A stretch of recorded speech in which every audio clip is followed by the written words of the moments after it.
Chapter 79. After experiencing his mother's unjust death and the fact that he almost died of injustice, Suka's impression of the aristocratic families had dropped to the lowest level. When he lost all his dignity and was manipulated like a commodity by the human traffickers, he had even fantasized crazily that if he could rise to prominence one day, he would definitely take revenge on those vermin of the country who did not know the suffering of the people and had no regard for human life. However, these thoughts were just thoughts. Not to mention those aristocratic families with deep foundations. Even the local gentry could easily control his life and death, let alone the fact that he was now just an official slave. He had gone from a commoner to a lowly commoner, and there was an irremovable mark of humiliation on his face. He had long since lost all hope in this life. However, due to a freak combination of factors, it was bought by this special Lang Jun from an aristocratic family. It was as if a completely different life door had been opened. Suka had thought that he was arrogant, and couldn't bear to listen to any unpleasant words, but in fact, he was surprisingly easy to talk to. Of course, Suka wouldn't treat this Lang Jun as a harmless little rabbit, just because he had taken his advice several times. Not only was the other party not a harmless bunny, it was a silent tiger that seemed to be resting lazily, but was actually extremely dangerous. She took his advice only because it was useful. Even so, Jiang Pengji's reaction was beyond Su Ke's expectation. To describe it in modern terms, it would probably be, this young master of the aristocratic family was different from those coquettish wretches outside. He was exceptionally pure and unpretentious. For example, now, he didn't understand. Lang Jun was the only legitimate son of the second branch of the Liu family. According to the gossip of the other servants, the second branch of the Liu family was extremely rich. So, as a noble scholar, how could she know the price of rice, vegetables, and fruits so clearly? He even remembered the prices in the last few days. At most, he would praise Liu Lang Jun for having an outstanding memory, for having a photographic memory, and for being able to recall what he heard. But why was he smiling and bargaining with the merchants like an ordinary farmer? That stingy bargaining technique stunned him. He couldn't help but have an illusion that the second branch of the Liu family was so poor that they couldn't even feed themselves. Suka wasn't the only one who was dumbfounded. The audience watching the live broadcast were also so shocked that they dropped the melons in their hands. Cafeteria Daffinandy. What an almighty streamer. She's so cool even when she's haggling. Lan Shui Yubuja, bargaining and whatnot. It feels super down to earth. But host, didn't you notice that he was about to cry? Wujiang Zhakai. Ha! The shopkeepers who almost cried when the streamer tried to bargain with them. Hit me if you don't agree. I'm relieved. I'm thankful that the host isn't from this world. Otherwise, it would be too scary. As an experienced clothing store owner, I felt that if I met such a troublesome customer, I would suffer a huge loss. I wouldn't be able to continue my business. A group of spectators expressed that Jiang Pengji was very good at bargaining. Although they felt sorry for the shop owner, they were still happy to watch the show. However, other than the onlookers who only knew how to laugh, there was also Su Ke. Lang Jun. Su Ke wanted to say that she was calculative, but that was not a good word. He was also afraid of offending her, so he awkwardly said, "If this gets out, it will greatly damage your reputation." A noble son of an aristocratic family bargaining with a merchant. Even if he maintained his demeanor, it was inevitable that he would have a bad reputation if it got out.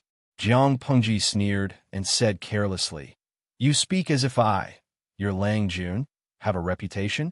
Who in Hejian County doesn't know the reputation of the Liu Manor's prodigal son? The manor does not lack money and rice, but you don't know how expensive it is if you don't manage the household. These merchants saw that I was dressed well, and I was young and ignorant, so they asked for an exorbitant price. They raised the price of 1 copper coin to 10 copper coins. Do I look like a fat sheep to you? Shou Shiguan. How can there be such a cruel sheep like the host in this world?" It was the shopkeeper who was being ripped off. As soon as this comment came out, all the viewers who were watching the live broadcast immediately agreed.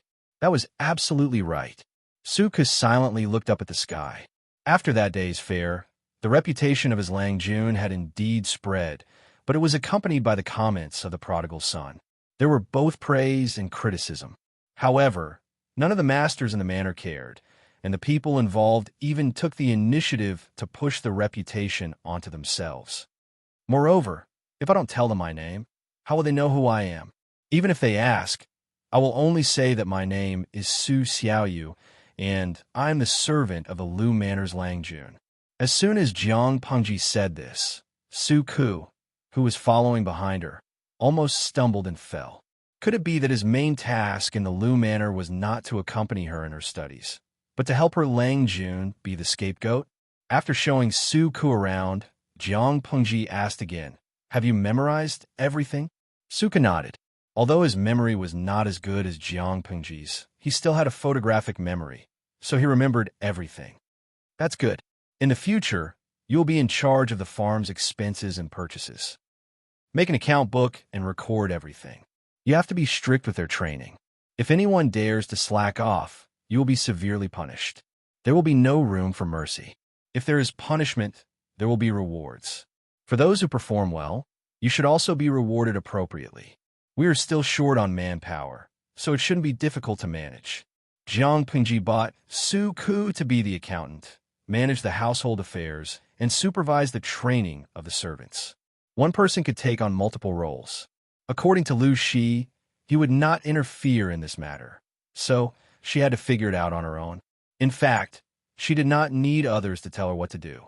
Before Su Ku could answer, Jiang Pengji continued, "This is your training and training. Armchair strategizing is just empty talk. If you want to verify your own ideas, you have to put them into practice.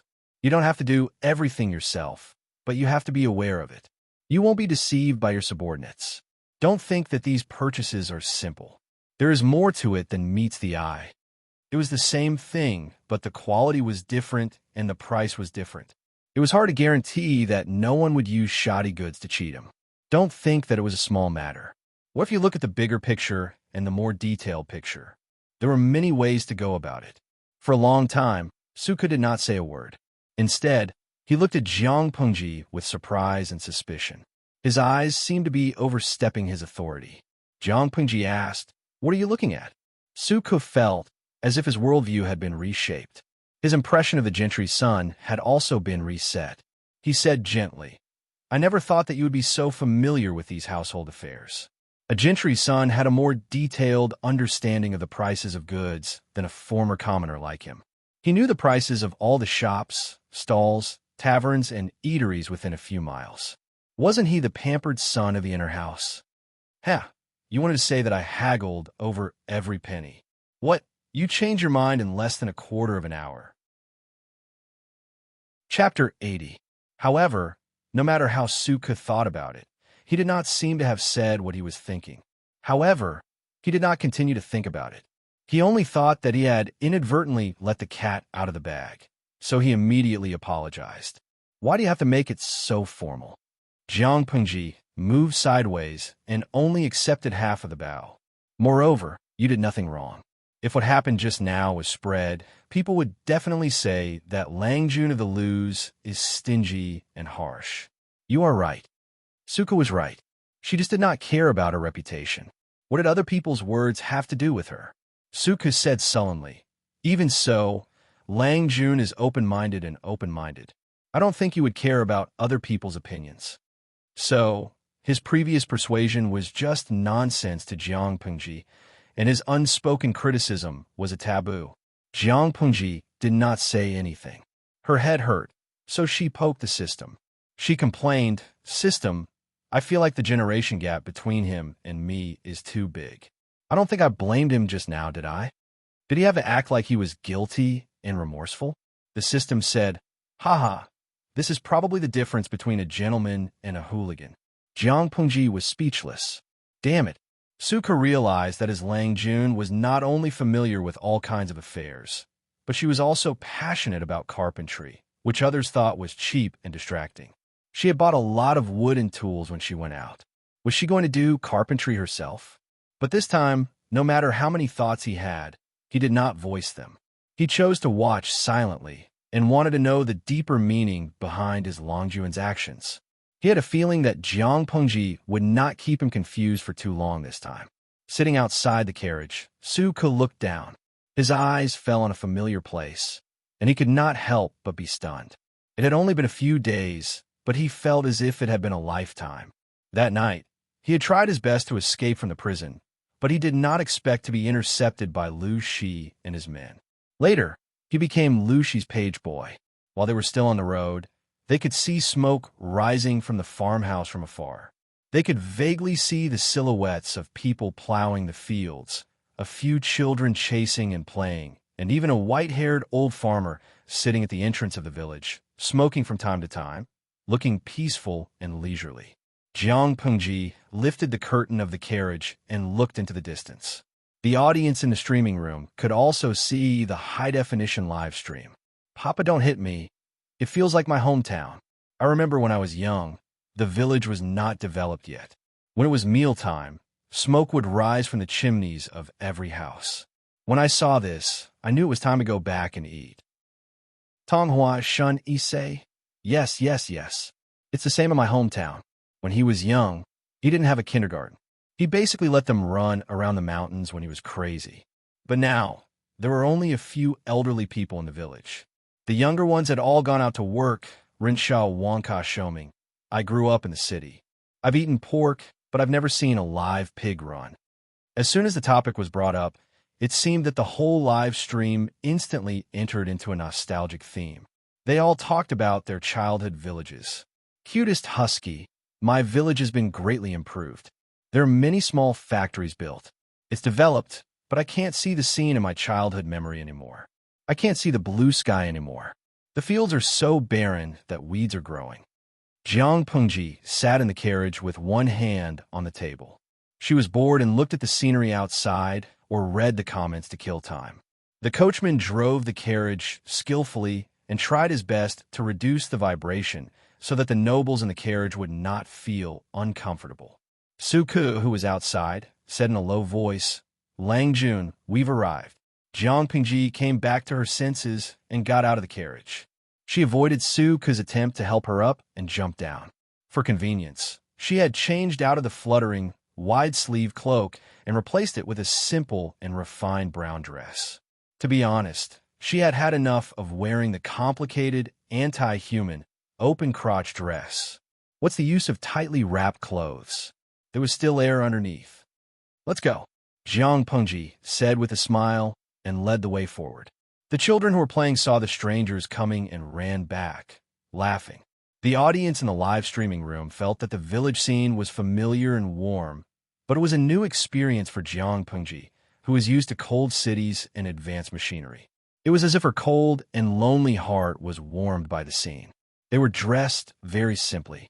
Jiang Pengji wore the brown dress that commoners often wore, which made her look very low-key. Fortunately, the carriage had the emblem of the Lus on it. Although the head of the village had never seen Jiang Pengji before, he knew that the person in the carriage must be from the main family.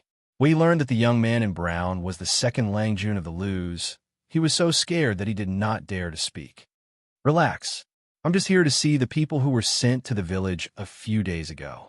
Did any of them try to escape these days?" After asking the head of the village, Jiang Pengji looked at Su Ke, who looked embarrassed. Even if Lu Shi had not sent people to stop them, Su Ke would not have been able to escape from the boundaries of the farm. Jiang Pengji had also sent people to keep an eye on him. The head of the village knelt down obediently and answered with fear. He was afraid that he would offend the Lang Jun and bring trouble to the village. Dongqing seemed to be peaceful, but corrupt officials were running rampant. The gentry in the villages exploited the people. How could the commoners live a peaceful life? Too many people lived in misery. Not only did they have to bear heavy taxes, but they also had to face bandits. In comparison, the tenants in the farm lived a very comfortable life. Everyone in the surrounding villages was envious of them. The main family was kind and had the advantage of money. The bandits did not dare to come and take advantage of them. Most of the tenants lived a happy life. If they did not serve the guests well and angered the Lang Jun of the main family, they would have a hard time in the future. Except for Su-ku, who was taken away, the rest of the people who were sent to the village were arranged to stay in the farm. Because they did not have specific instructions, they did not dare to make decisions.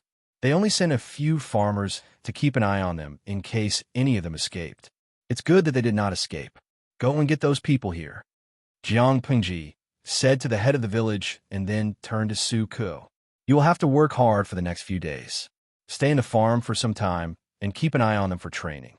When everything is on the right track, you will be assigned to someone you can trust. I will allow you to borrow some books from the study of the Lu's house while you are staying in the farm, in case you fall behind in your studies. Work and study were two different things. Su-ku was still young, so he had to focus on his studies. He could not neglect one thing.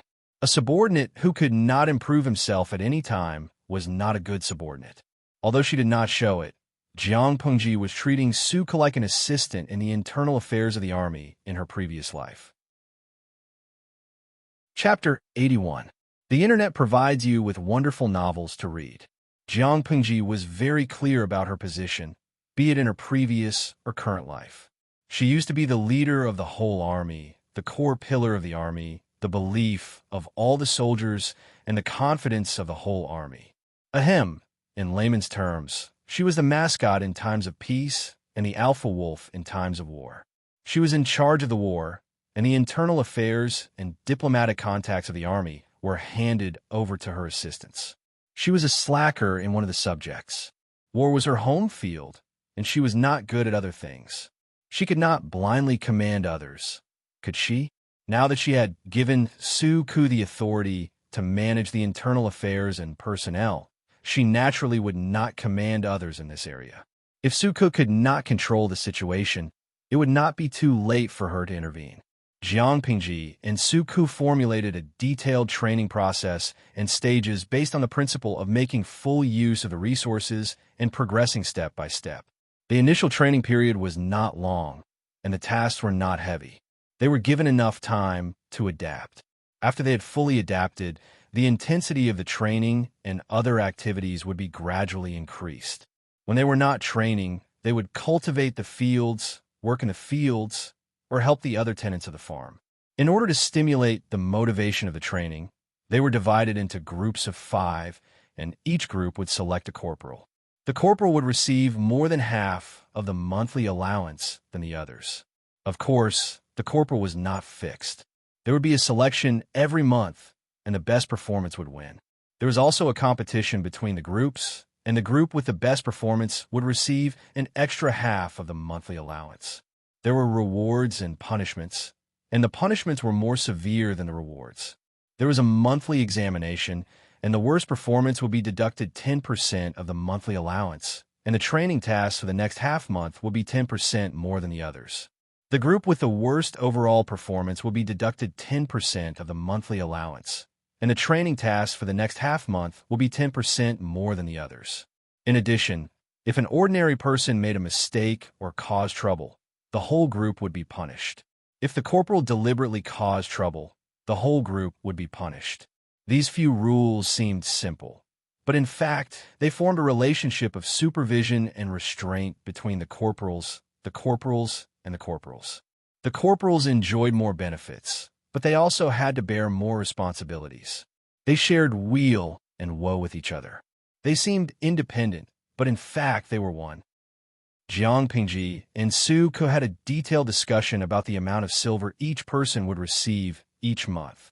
After consulting various sources, they finally decided on the amount. Not long after, the head of the village came over with a group of people. Looking at those people's spirit and appearance, they were indeed better than when they were in the broker house. I bought you from the broker house for a reason, not to let you come here to enjoy life. I'll cut to the chase. No matter what you do in the future, you'll have to listen to Su-ku's orders. If anyone tries to cause trouble, don't blame me for being ruthless. Su-ku. Many of the servants had heard of this name and knew who Su-ku was. Hearing this name, some of the bolder ones couldn't help but raise their heads slightly. They found that Su-ku, who was originally just like them, or even more down and out than they were, was now dressed appropriately. His appearance was also more plump than a few days ago, and his spirit was not the same as before. For a moment, many people felt jealous and envious. However, before they could think further, Jiang Pengji's words were like a basin of cold water splashing over their faces. It was a very small scene, but Su Ke's hands were slightly trembling with excitement, and his expression was hidden in the shadows. I'm not a ruthless master. If you're dissatisfied, you can say it. If it's reasonable, I'll listen. If it's unreasonable, then shut up. Jiang Pengji glanced at everyone with indifference that made people dare not look directly at her. She gave Su Ke a wink, and the young man understood and went forward to explain the training in detail. Hearing that they could eat and wear warm clothes every day, and they could get extra monthly silver, those people were all happy. Nowadays, it was not easy to survive in this world. There were natural and man-made disasters that forced people to have no way to live. Hejin County was still prosperous, but some other poor counties were full of starvation and bandits. In some serious places, 9 out of 10 houses were even empty. After they were bought, they found that Su Ke was gone the next day. They were worried for many days, for they were afraid of being implicated by Su Ke. Now that the dust had settled, Su Ke, who they thought had been beaten to death, was standing in front of them. The fierce master in their imagination was actually kind and gentle. For a moment, many people breathed a sigh of relief. As for the training, it was all physical work, so it should not be too tiring. Jiang Pengji saw that they were relieved. She smiled and said coldly, "The Lus don't raise useless people, and the monthly silver is not that easy to get. I didn't buy all of you just to guard the house, and it's not something that can be dismissed with just a few superficial tricks."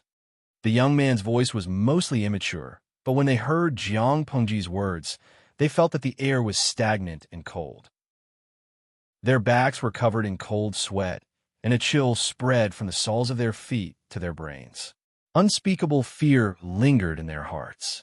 Although Hejin County is prosperous, there are also mountain bandits in the nearby mountains. They are evil bandits who rob houses, and they're the enemies you'll have to deal with after your training. You can train carelessly and not take it to heart, and then use this kind of training results to fool me. However, in the future, when you meet those vicious bandits, they will not be merciful because of this and let you live. As soon as Jiang Pengji said that, Su Ke could not help but raise his head to look at her. He was a little surprised. That was not what they had agreed on beforehand. However, the thin, immature boy with his hands behind his back was particularly dazzling under the sun. Not only was Su Ke obsessed with the scene, but there were also fangirls in the streaming room who kept sending gifts. Tudu Feichio. The streamer is so handsome that I can't close my legs QWQ. Jindo is Xianyu is poisonous in the chrysanthemum. I really want to be pressed on the ground by the streamer. Ah, use strength. Yeah, die. Jinginiang. Upstairs, if you continue like this, you will lead the children astray. The system laughed so hard that its eyes could not be seen. The depression it had been feeling for the past few days had all dissipated. It didn't matter if the streamer's style was strange. Anyway, the audience was generous, and the streaming was getting better and better. Ignoring the panicked expressions of the crowd, Jiang Pengji smiled coldly. The Lu family does not raise useless people, and I, Lu Shi, do not need a group of useless people to be an eyesore in front of me. I will give you 3 months. When the time comes, the bandits will die, or you will die. It is all up to you. A wolf that had not seen blood might be weaker than a lamb that had seen blood. Jiang Pengji wanted to train a group of bloodthirsty tigers and wolves, not a group of sheep that could only perform acrobatics. Chapter 82. Jiang Pengji was shorter than everyone there, but her aura easily crushed everyone. Su Ke stared at her. In a trance, he saw a fierce tiger with a strong body. Blood and flesh hung from the corners of its mouth. Its muscles were tense, ready to strike, and it was staring at its prey. Her eyes were fierce and cold. Being stared at by her, it was as if he was already destined to die. When he came back to his senses, the other party was still a young man bathed in sunlight. His black hair reflected the light, and there was a halo around him. After a while, although everyone was trembling in fear and their teeth were chattering, no one had the courage to raise any objections. The corners of Jiang Pengji's lips curled into a cold smile. She squinted her eyes, revealing her slender and long eyes. A trace of mischievousness and interest flashed across her eyes. Since there are no objections, let's begin. She raised her hand and threw the sandalwood fan in Suku's direction. Suku instinctively reached out to catch it. The familiar fragrance on the fan made his whole body tremble. He subconsciously thought of Lu Shi's cold and venomous eyes that night. It couldn't be helped. He had been traumatized. No, now was not the time to be afraid. His Lang Jun had set a start. What start? Was this part of the process set up at the beginning? Before the confused Suku could figure out what start meant, Jiang Pengji's next words almost scared him half to death. Jiang Pengji said leisurely. Suku's heart skipped a beat. I will choose the first batch of sergeants. I will be fair and impartial. She continued, I know that some of you are already thinking of retreating, afraid that you will lose your life in the hands of a ruthless bandit. However, the indenture that concerns your lives is in my hands, so you don't dare to act rashly. Now, I will give you a chance.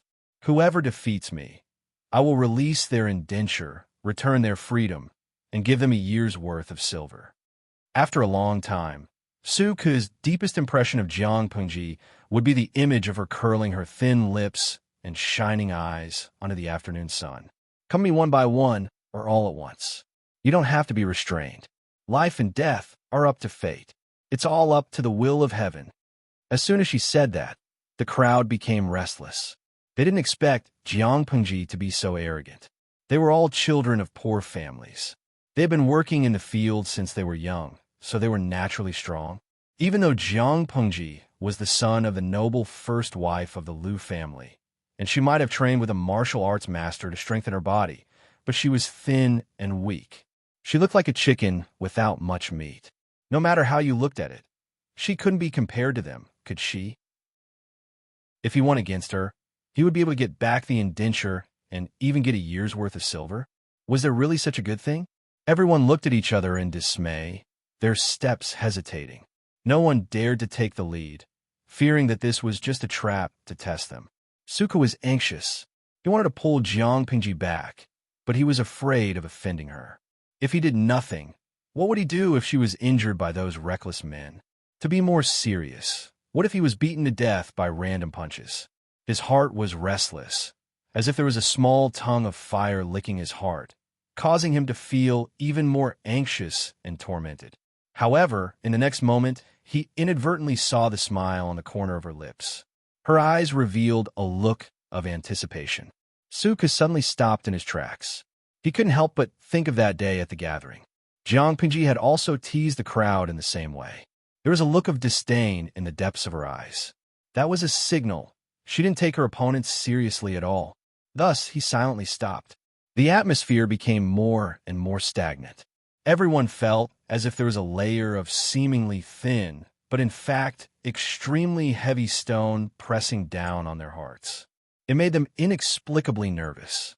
Their breathing was heavy and hurried, and their backs were sweating profusely. It was as if they were bearing a weight that they couldn't bear. None of you dare. Jiang Pengji spoke appropriately. She picked a sensitive time when the pressure in everyone's hearts had reached its limit.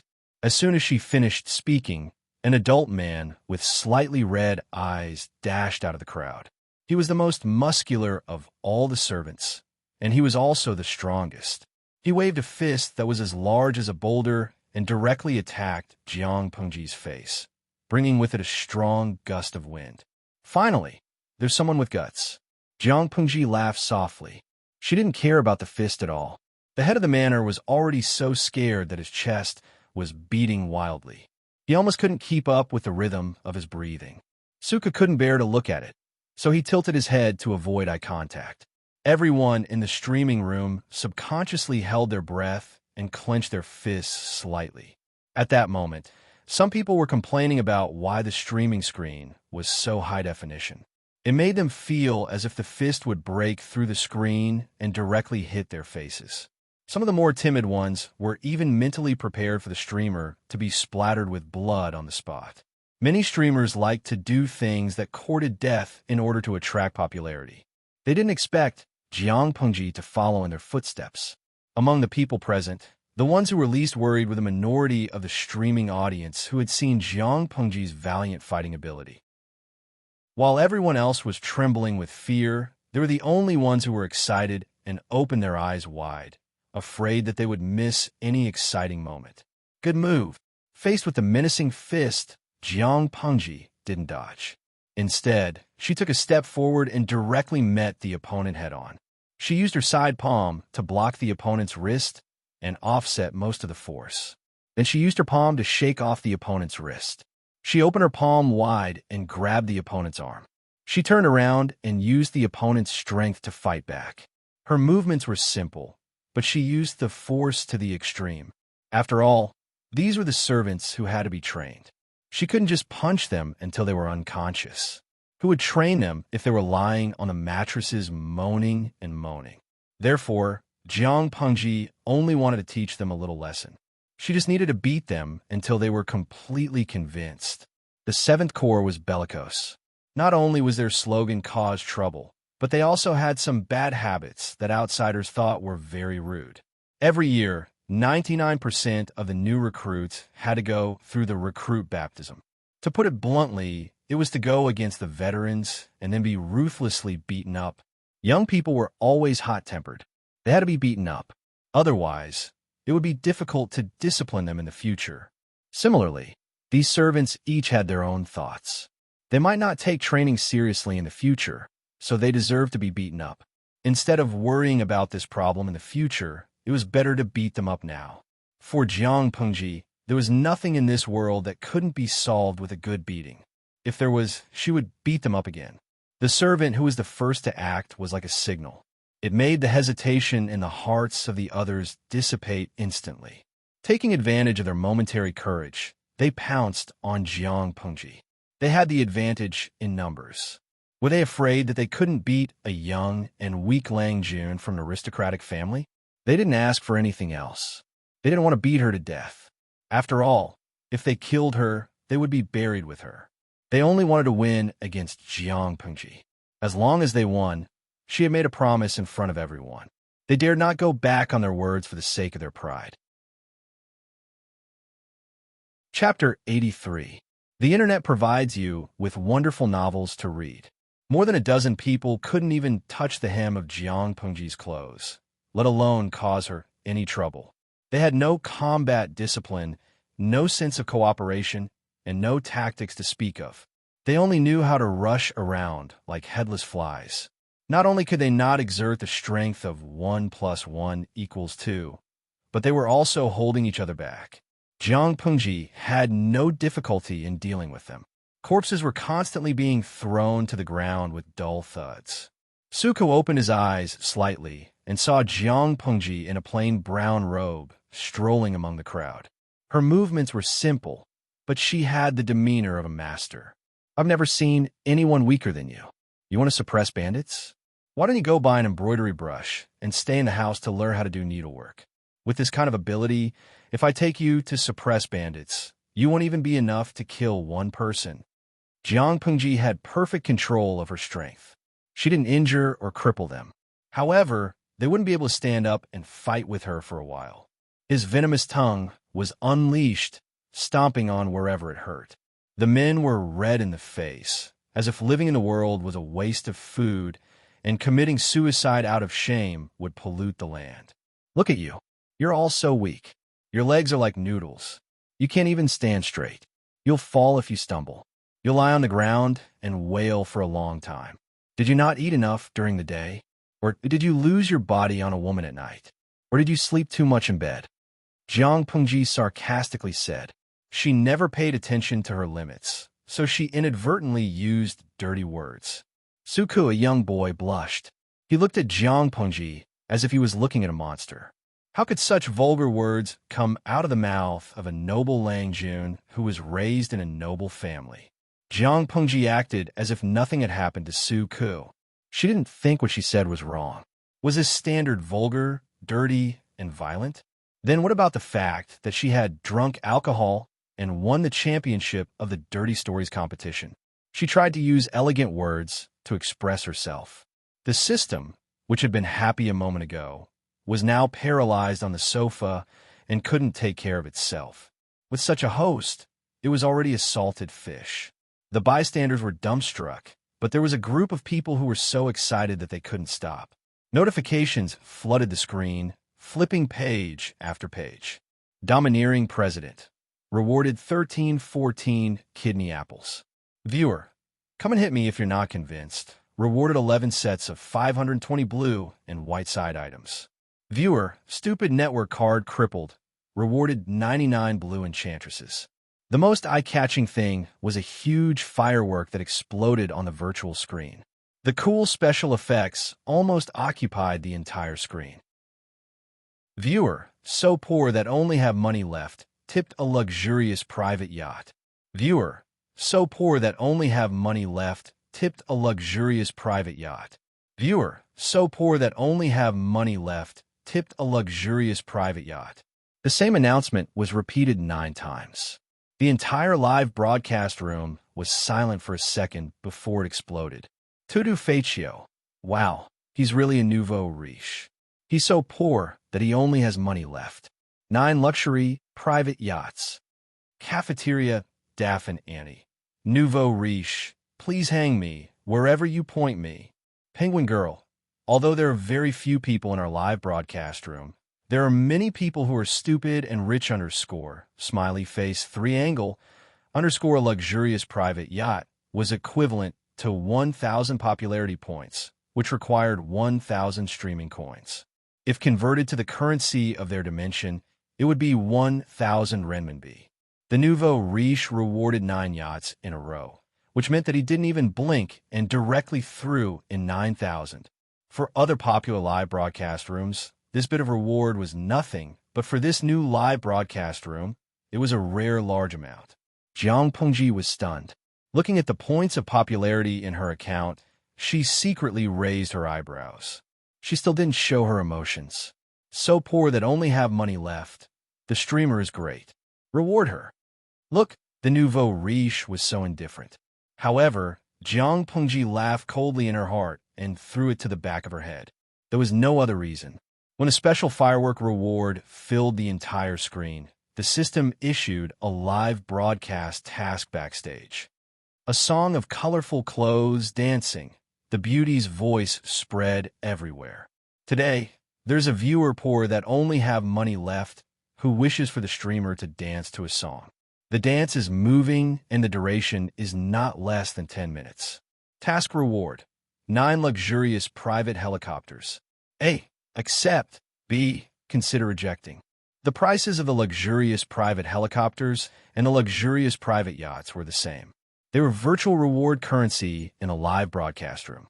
In other words, if Jiang Pengji was willing to accept the task and dance in front of the live broadcast audience for 10 minutes to satisfy the nouveau riche and give a high evaluation, she could receive another 9,000 points of reward. After deducting the system's bonus, she could still get half of it. She didn't expect that before she could choose the semi-interactive mode or the fully interactive mode, the nouveau riche had already seriously studied the rules of the live broadcast room and issued a live broadcast task with a high reward. This was unique to the designated live broadcast mode. Before the system could scream in excitement, Jiang Pengji had already chosen to reject the task. The reward stored in the system was instantly refunded when a nouveau riche issued the task. Thus, its scream was like a duck that had been strangled by its neck. It stopped abruptly. It was hilarious. The system wailed, "Host, that's a total of 9,000 points of popularity. You could get it just by dancing." Jiang Pengji sternly stopped it. "Shut up." At the same time, a bullet screen notification was posted in her mind. Host V. Thank you for the love and enthusiasm of the audience, but the live broadcast room refuses to accept any content of the designated live broadcast mode. It's a matter of principle and has nothing to do with anything else. Taking advantage of this opportunity, Jiang Pengji briefly explained the voting rules for the semi-interactive mode and the fully interactive mode. Although the live broadcast without a clear theme was very interesting, it also lacked a sense of anticipation. After a long time, people would get tired. Moreover, There was no guarantee that interesting things would happen every time the live broadcast was free. Sometimes she felt that her days were boring and moldy, not to mention the audience sitting in front of the screen watching the live broadcast. The novelty of the live broadcast room could maintain the curiosity in their hearts, but could not sustain their passion. Although Jiang Pengji was expressionless, and there was no flaw in her eyes or expression, Suku, who was beside her, sensitively noticed that his Longjuan's good mood was inexplicably covered with a layer of dense fog. She seemed to be extremely unhappy. Could it be that Lang Jun was extremely disappointed in the people lying on the ground? Suku could not help but think more. But before he could figure out, Jiang Pengji had already stepped forward and taken away the sandalwood fan that he was keeping. You make arrangements for these people. We will go back to the mansion to discuss this at night. We will officially start training tomorrow. If they're still so useless, there is no need to keep them and waste food. Jiang Pengji's face was cold and stern, as if she was suppressing some kind of emotion. It made people subconsciously lower their heads, not daring to make a sound. Chapter 84. We provide you with wonderful novels to read. For some unknown reason, Lu Shi trusted and indulged his daughter. Apart from her studies, he rarely interfered with anything else. However, he still wanted to know the details. He was afraid that she would be taken advantage of. Obviously, Lu Shi's worry was unnecessary. How could Jiang Pengji be taken advantage of? Suka was a busy man. First, he made arrangements for the servants in the farm. Then he came back and had a heart-to-heart talk with Jiang Pengji. Before he could eat a hot meal, he was called over by Lu Shi, the head of the family. Because of the fear, Suku did not hide the details. He was eloquent, and his narration was clear. Lu Shi sat at the head of the table and listened with his eyes closed. He seemed to be enjoying it. Behind the screen, Madame Hu smiled. Erlang has really made a name for himself. Cousin can feel more at ease now. His daughter was praised, but as the head of the household, he could not be too proud. He could not hide his smile, but he still had to be humble. However, when Suku told her about how Jiang Pengji had provoked many of the reservists and said that she would send them to exterminate bandits after the training, Madame Hu was so shocked that she almost threw the snack back onto the plate. Lu Shi opened his eyes abruptly, and there was a hint of astonishment in his eyes. Madame Hu could not care less about her elegance. She said sternly, "A gentleman does not stand under a collapsing wall. How could Erlang be so impulsive?" In this regard, Lu Shi did not say anything. He only had a look of realization on his face that others could not understand. No one knew what he was thinking. Madame Hu's angry voice did not reach his ears. He felt like he was floating, as if he was in another dimension. After a long time, he gathered his thoughts. His face was pale. "All right, Lanting is no longer a 3-year-old. You know what you're doing." Lu Shi interrupted Madame Hu's order to stop Jiang Pengji. There was tiredness and an indescribable sharpness between his brows. Maybe this is fate. He went straight back to the main courtyard. The candlelight in the corridor flickered and flickered, elongating his shadow. Sitting in front of a few tables, Lu Shi spread out a great universal geographical map of Dongqing. A place was clearly marked on it. It was Hu County, which Lu Shi had once governed. He stared at Hu County for an hour, clenching his fists so tightly that a few crescent moon marks were left on his palms. After a long time, he said to the maidservant waiting outside the room, "Go and invite Lanting here." In ancient times, people worked at sunrise and rested at sunset. Jiang Pengji was ready to go to bed with the help of her maids. "Let's go. Don't let father wait too long." She suddenly received a message from Lu Shi. She frowned and got up to take the warm and heavy cloak from Takshu. She put it on. She didn't know if it was because Lu Shi had returned or if it was because of the revival of spring, which had injected vitality into the desolate Lu mansion. The landscape in the courtyard was a lot more luxuriant than when she had first arrived. It was just that the moon was bright and the stars were sparse. The light was dim and the scenery was flickering. It was rather strange. When she reached the main courtyard, she bowed to Lu Shi. He waved at her and said gently, "Lanting, come forward." She took a few steps forward and sat down beside the table. She found her father staring at a great universal geographical map of Dongqing. Although it was a great universal geographical map, it was actually quite simple. Not to mention the rivers and mountains. Even the size of the map was drawn in a mess. Lanting, do you know where the county I was in was? Lu Shi pushed the lamp on the table toward Jiang Pingji so that she could see more clearly. I've been away from Hejian for the past few years. I've wondered if Lanting has any resentment, but I had no choice but to temporarily leave my homeland and my children. Jiang Pingji looked up at him suspiciously. She didn't understand why Lu Shi suddenly brought up this topic. Father, you were in this place.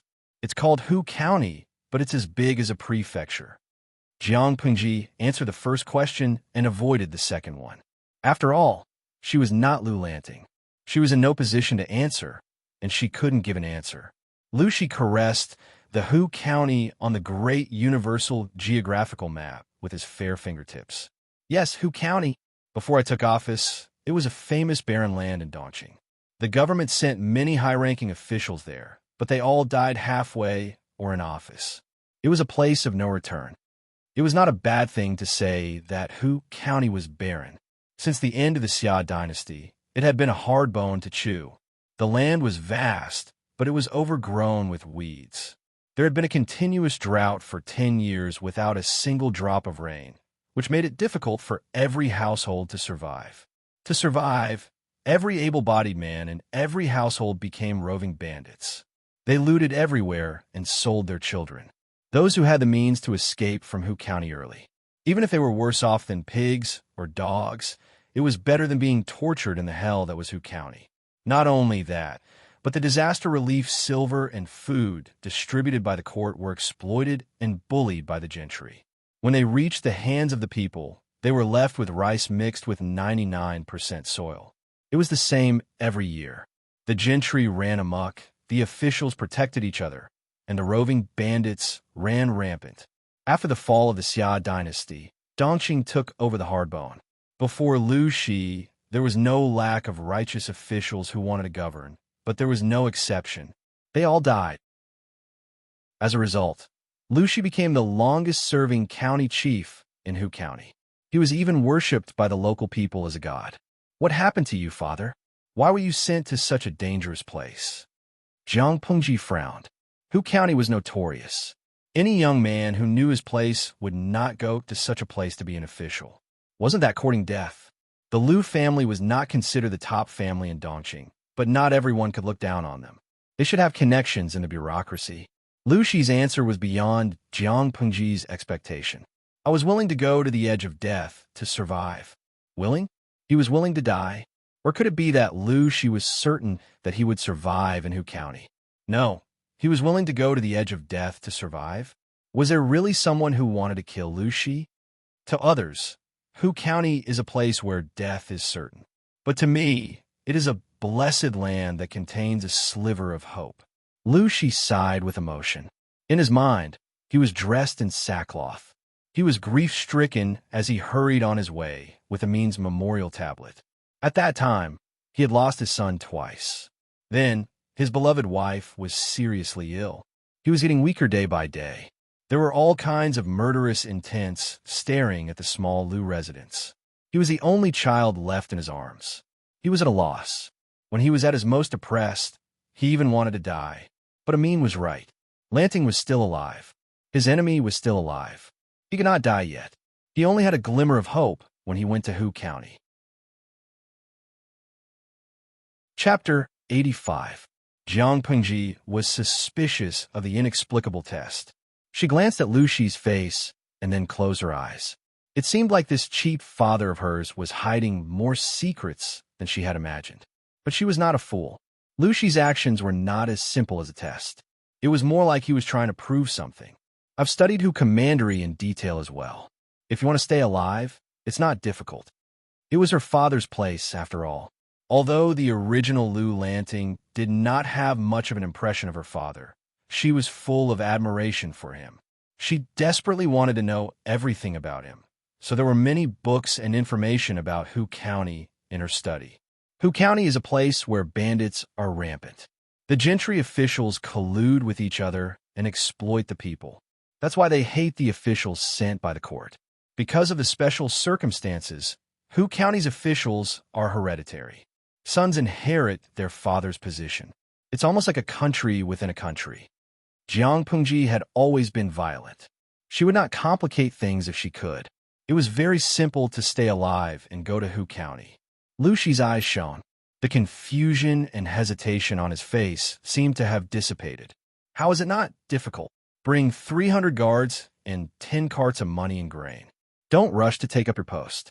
Go and suppress the bandits first, Jiang Pengji said with a smile. Her eyes reflected the candlelight and shone brightly. One could not help but indulge in her confidence. The people of Hu County are tough.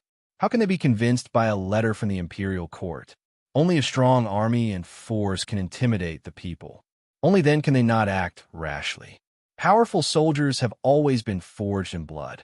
First, we will use the small group of bandits to test the waters. If they sincerely pledge allegiance to us, we can recruit them. If they resist, we will kill them without mercy. If necessary, we will kill them all. This is the name of a fierce army. They were bandits.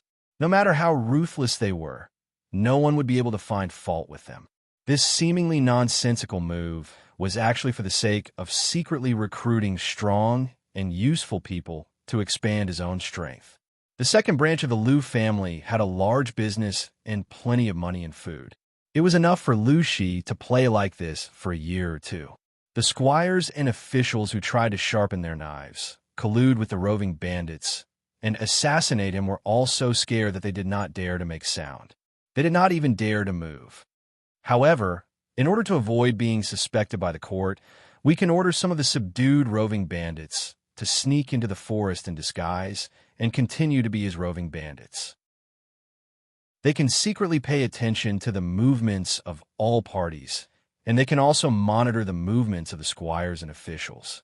In short, the entire Hu County should be gradually devoured. Jiang Pengji's thoughts had not been thought through. It was just her first reaction. After fighting for so many years, it had become an instinct. They prioritized using force to solve problems. Hu Commandery was a tough nut to crack. If they weren't ruthless, they wouldn't be able to subdue them. Although the second branch of the Liu family was rich, they could not fully support the military.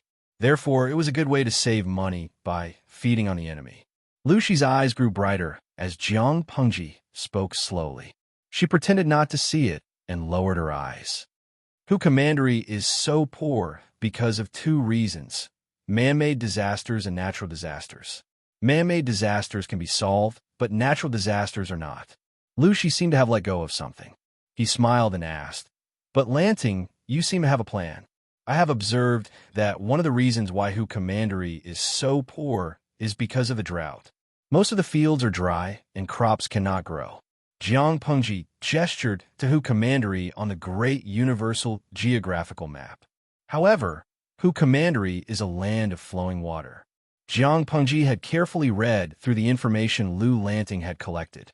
The girl seemed to be obsessed with becoming a man like her father. But the problem of Hu Commandery was right in front of her, and she could not figure it out. She did not know where to start. It was not a difficult problem for Jiang Pengji. As a genetic warrior, she had to adapt to different environments. She had to learn everything related to combat. Who knew? She might be able to survive one day. She had even been trained to survive in the wilderness. She had been thrown into the abyss of death unarmed. There were 1,000 people who had participated in the training, but she was the only one who had survived. It was not a suitable place for humans to live. Humans needed food, air, and water. Apart from the general knowledge she had learned from books, the rest of her knowledge was accumulated through life and death struggles. Combined with the culture and customs of Hu Commandery, there were many descriptions of mountains and veins. She found some clues. Of course, underground water cannot alleviate the drought in Hu Commandery. Jiang Pengji's finger moved to a large river near Hu Commandery. It was known as the Mother River of Dongqing, but the river's embankment had collapsed all year round. Hu Commandery lacked water, but some places had so much water that people could drown. It was hard to say which was more fatal, flood or drought. It was a choice between dying of thirst or drowning. No matter which one was chosen, they would die. It was just that the method of death was different. The people born in Dongqing were unlucky. They did not have a single moment of peace in the whole year. First, dig underground water. After the disaster is alleviated, gather the people and use manpower to divert the water from the branch into the river in Commandery. The main river could not be moved easily. If there was another flood and the river erupted, Lu Shi would be the one to blame. But it was not a problem to divert the water from the branch.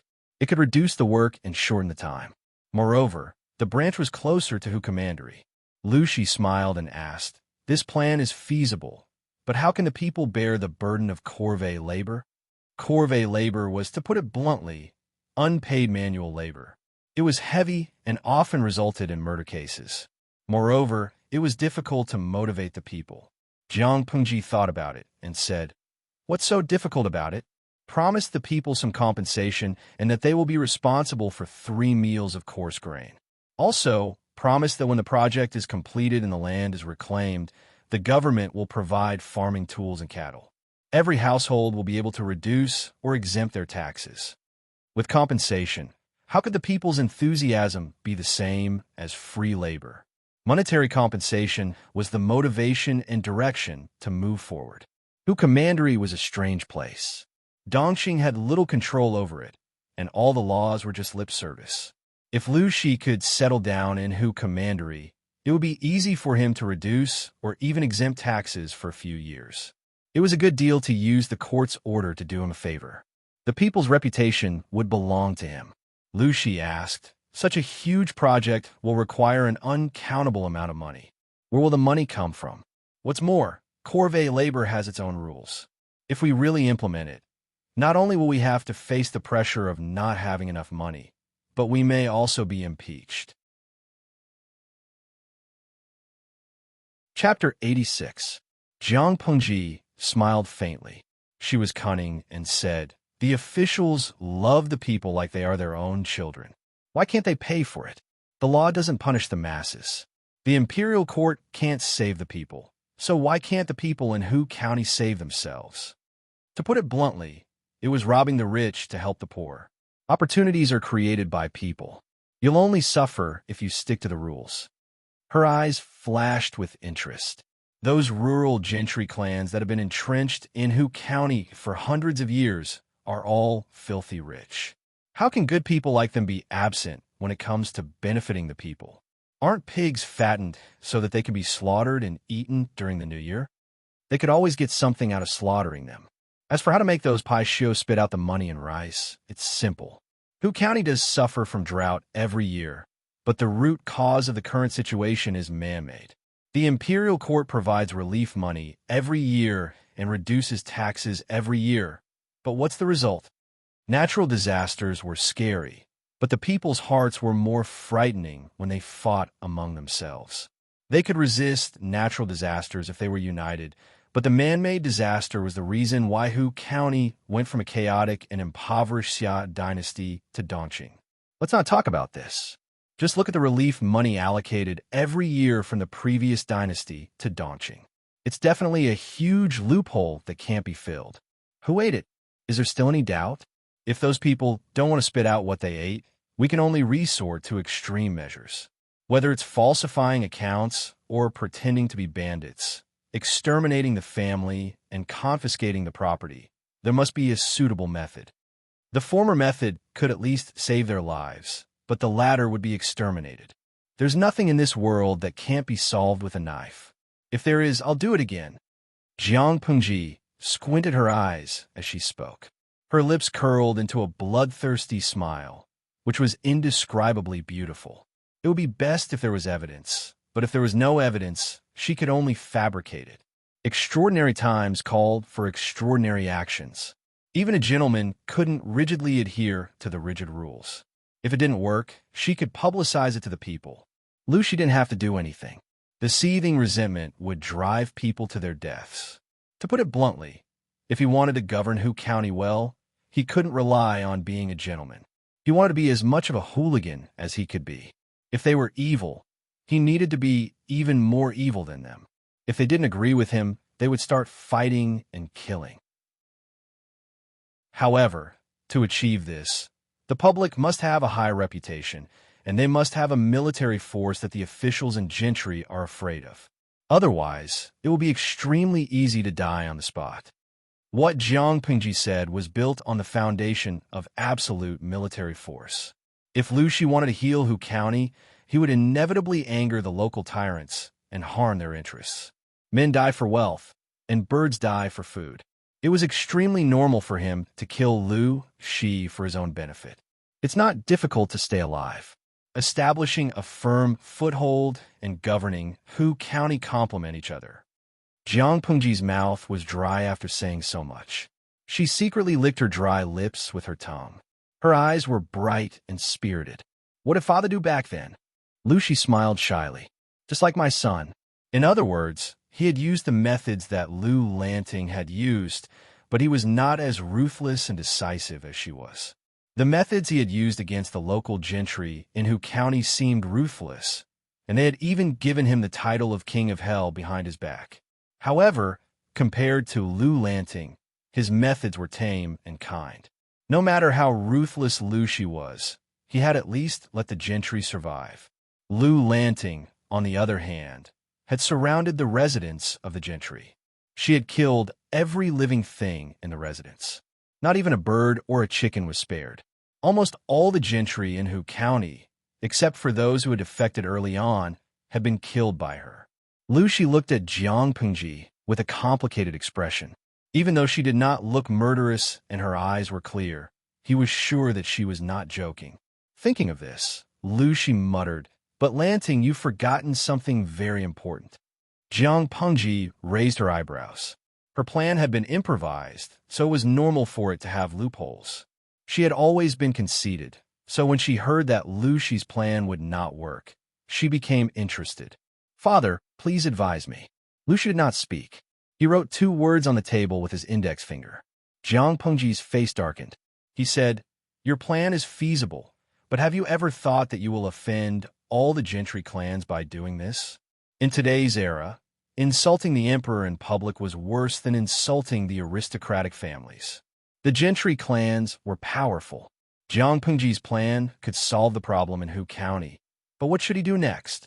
Put himself in a hostile position with all the gentry clans? What's more, most of the talented people nowadays come from the aristocratic families. Lu Shi stopped here and changed the topic. It's rare to see a few people from poor families. If we do as you say, have you ever thought about the consequences of being ostracized by them? In today's era, most of the resources were given to the gentry clans. They had a lot of money and knowledge, and the ratio of talents they nurtured was much higher than that of ordinary people. Innate talent was important, but so was the environment and education. If she offended all the gentry clans according to her plan, who would be willing to work for her if she rebelled in the future? Jiang Pengji's face darkened. She raised her head and looked at Lu Shi. There seemed to be an undercurrent in her dark eyes. "So what do you think we should do, father?" Jiang Pengji asked deliberately. Lu Shi said bluntly, "We can't offend them completely. They could be offended, but they could not become irreconcilable enemies. It was important to leave some leeway for others." Jiang Pengji pursed her lips and thought for a while. In the end, she said, "It is better to get rid of future troubles than to keep them around. There was nothing that could not be solved with a knife. If there was, then another knife. It was the same no matter who came." Lu Shi looked at Jiang Pengji with a complicated expression.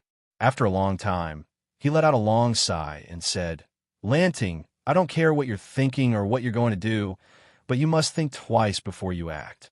Think about yourself and your family." After all, she was the second legitimate son of the Lu family in Hejian. With his reminder, Jiang Pengji reacted and responded, "I understand." Lu Shi did not dare to think about whether or not Jiang Pengji had really listened to him. Chapter 87. Forget it. Let's not talk about such a depressing matter. Lu Shi cut the conversation short. He did not want the father and son to get into an argument over something that did not even exist. Not to mention anything else, but his daughter's answer just now made him extremely satisfied and even proud. Emperor Chun of the Jiang dynasty was not to be underestimated. Lu Shi's expression did not change, but he had been thinking about it. Jiang Pengji secretly frowned and said, "Father is at home now. He should rest well. It's better not to worry too much. If that's the case, I'll listen to you." Lu Shi smiled and shook his head. "I suddenly feel like eating egg custard." Jiang Pengji said coldly, "I'm not good at cooking." In fact, Lu Lanting's current body did not even know where the kitchen was. Jiang Pengji was used to eating all kinds of nutrient solutions. She did not mind stuffing them into her mouth as long as she could eat them. Survival was the most important thing. As for the only thing that was related to cooking, it was barbecue. "In that case, I'll cook for Lanting. Let's have a good drink together." Their relationship was strong. The topic was a little sensitive, and the atmosphere was tense. They needed to ease up. Lu Shi was not the only one who thought so. Jiang Pengji agreed. It was just that, drinking wine while drinking egg custard, that was really too much. Besides, Lu Lanting's body was still that of an underage girl. Was it really okay to drink? It turned out that she was thinking too much. Lu Shi said he was going to cook, but he only knew how to make egg custard because the steps were simple. As for drinking, he only knew how to make pear blossom wine. The alcohol content was so low that Jiang Pengji could drink more than 10 jars without getting drunk.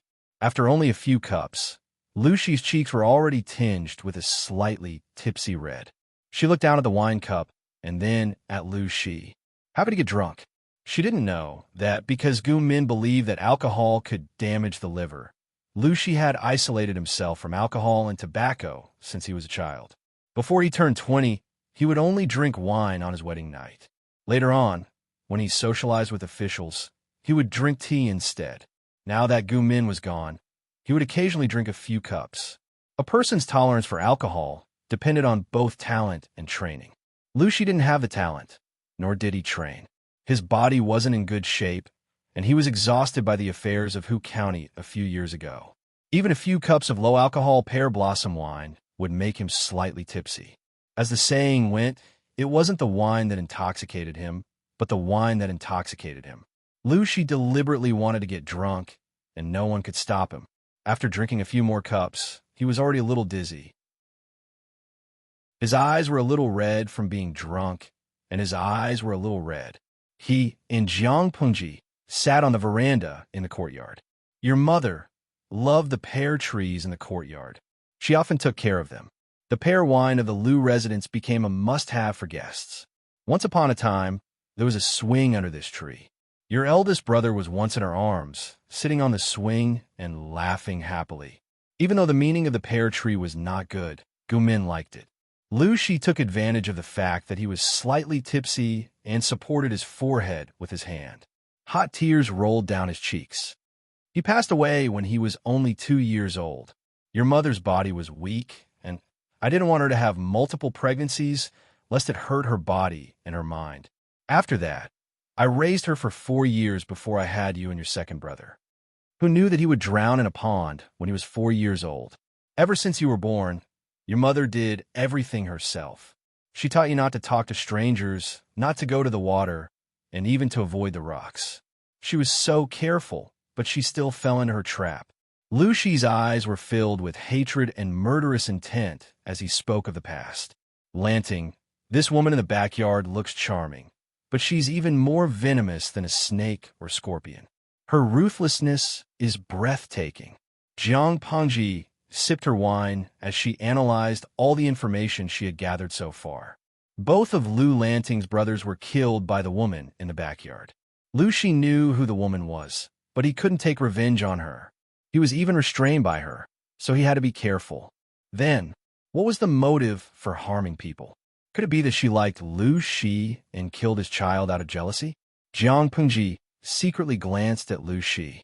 He was handsome, and even middle-aged, he still looked elegant. He was even more mature and charming than the hairless kids. If it was a crime of passion, wouldn't it have been better to kill Gu Min? Gu Min, on the other hand, died of illness due to exhaustion. Lu Shi was slightly drunk. He squinted his eyes and looked very drunk. How can my daughter be like those mediocre women, practicing in a man's backyard? Jiang Pengji listened quietly. She didn't want to argue with a drunkard. She should be practicing with those men. Jiang Pingji almost choked on her wine and spat it out. Cheap father. Have you forgotten your gender? Encouraging their daughter to kill her male compatriots like this. Was there still any love for her compatriots? Feng Huayu is beautiful, but he is old-fashioned and vicious. He has beautiful wives and concubines at home, but he is not a good match. Jiang Pengji squinted at him. According to her observation, Feng Jin was just a chick. He had never taken a girl for a plunger. How could he have beautiful wives and concubines? Su Xiaoyu is beautiful, but he is rebellious and not easy to tame. He is an ingrate and not a good match. Jiang Pengji didn't understand. What did their character have to do with beauty?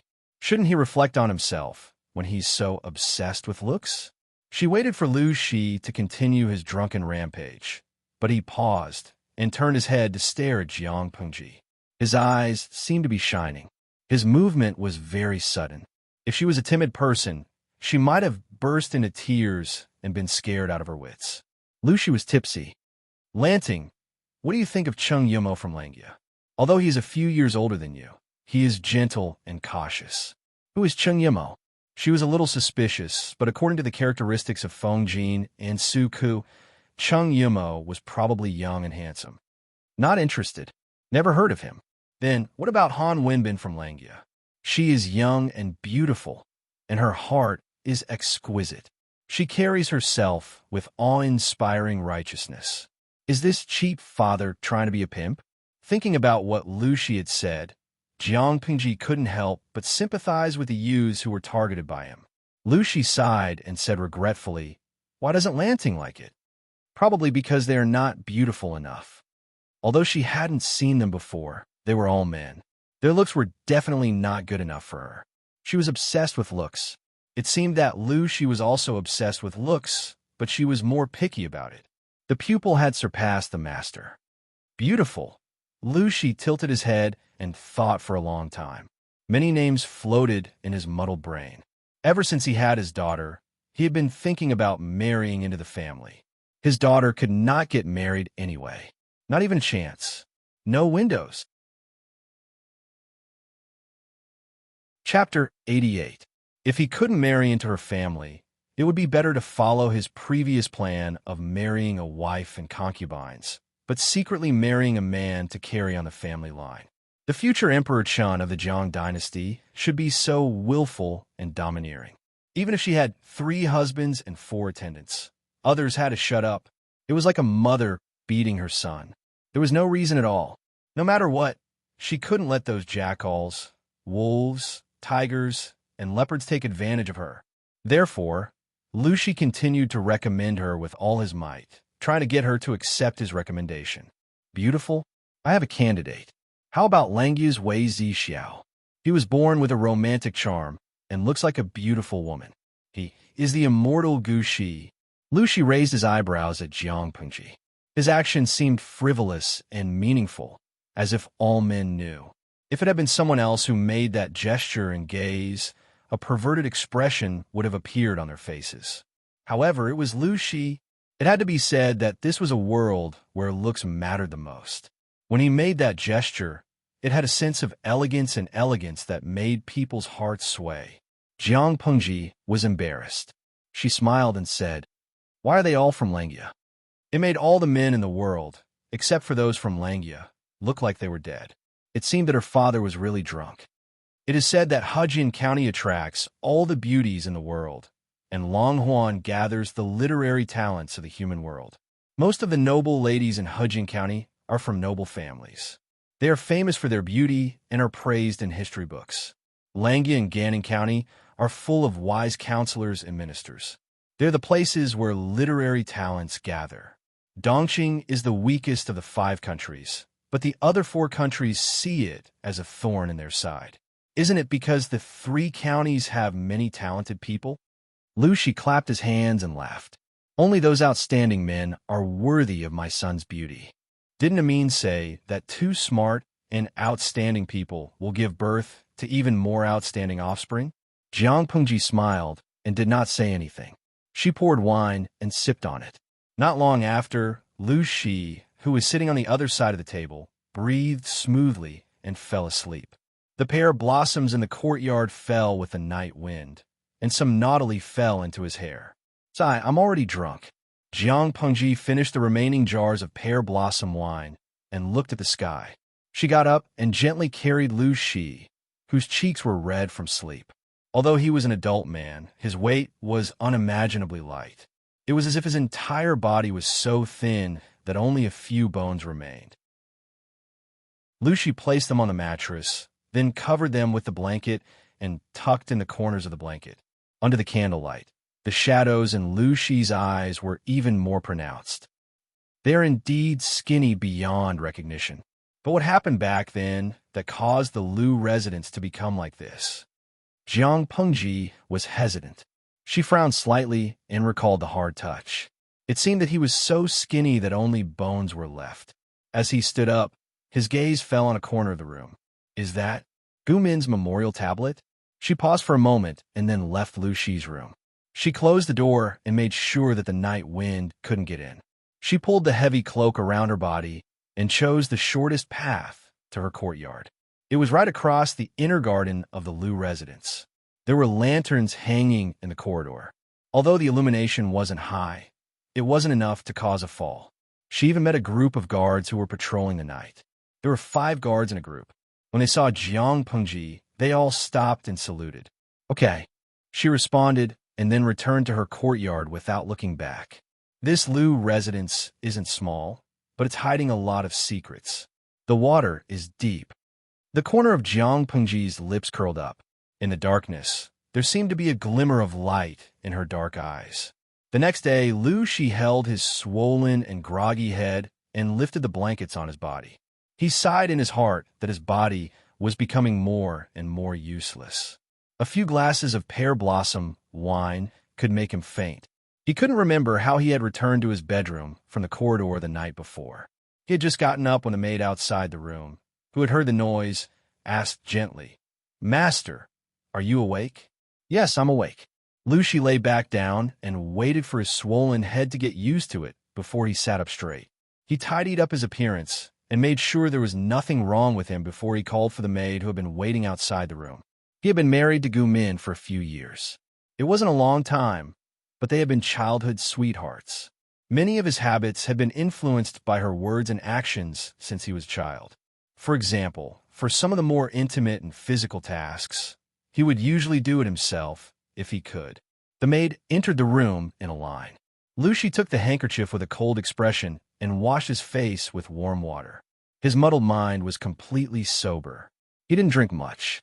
After another night, the smell of alcohol on him was almost non-existent. He put on his specially fumigated clothes, and the fragrance lingered around him. Unless it was Jiang Pengji with a sharp nose, no one would be able to tell if he had alcohol on his clothes. Dressed neatly, Lu Shi looked at the sky outside and silently estimated the time. Did Lanting come this morning? He had slept until the afternoon. No wonder his head hurt so much when he woke up. Drinking too much water would make one tired. Second Lang Jun came to pay his respects this morning, but he didn't let us disturb you when he saw you were sleeping soundly. Lu Shi was silent. Some scenes flashed through his mind. His face turned pale, and he held back the urge to touch his forehead. His image as a noble father. Wasn't it all gone now? The maid lowered her head. She didn't dare to look above Lu Shi's chest. She kept a safe distance from him, so she didn't see Lu Shi's conflicted expression. He looked like he was smiling, but he wasn't. He looked like he was crying, but he wasn't. In other families, this kind of personal maid who served the master of the house would most likely be taken in when the mistress was unwell. Even if she didn't have a proper title, her status would definitely be different from that of an ordinary maid. It could be said that she had flown up the branches and turned into a phoenix. But this rule didn't apply to the Lu family. At least, it didn't work on Lu Shi. The elders in the house all knew that. You can leave. I need some time alone. He really needed some time alone. Being carried by his young daughter like a princess, he felt that his image as a father had collapsed. When the maid left and the door was closed, Lu Shi mumbled to himself in front of his wife's memorial tablet. Is this the Qi attack that you mentioned, Amin? Outside the house, a few maids quietly left. One of them was beautiful and lively. She had been bought into the Liu family for less than half a year, but she was already full of vitality. Sister Tong, the master has been back for a few days. Why hasn't he gone to the backyard? The maidservant, who was addressed as Sister Tong, was an elder in the Liu residence. She was also a first-class maidservant who served Liu Shi. She was only in her early 20s, but she always wore a straight face. She wore no makeup, and she looked gloomy to everyone. The color of her clothes was also dark and gloomy. Chapter 89.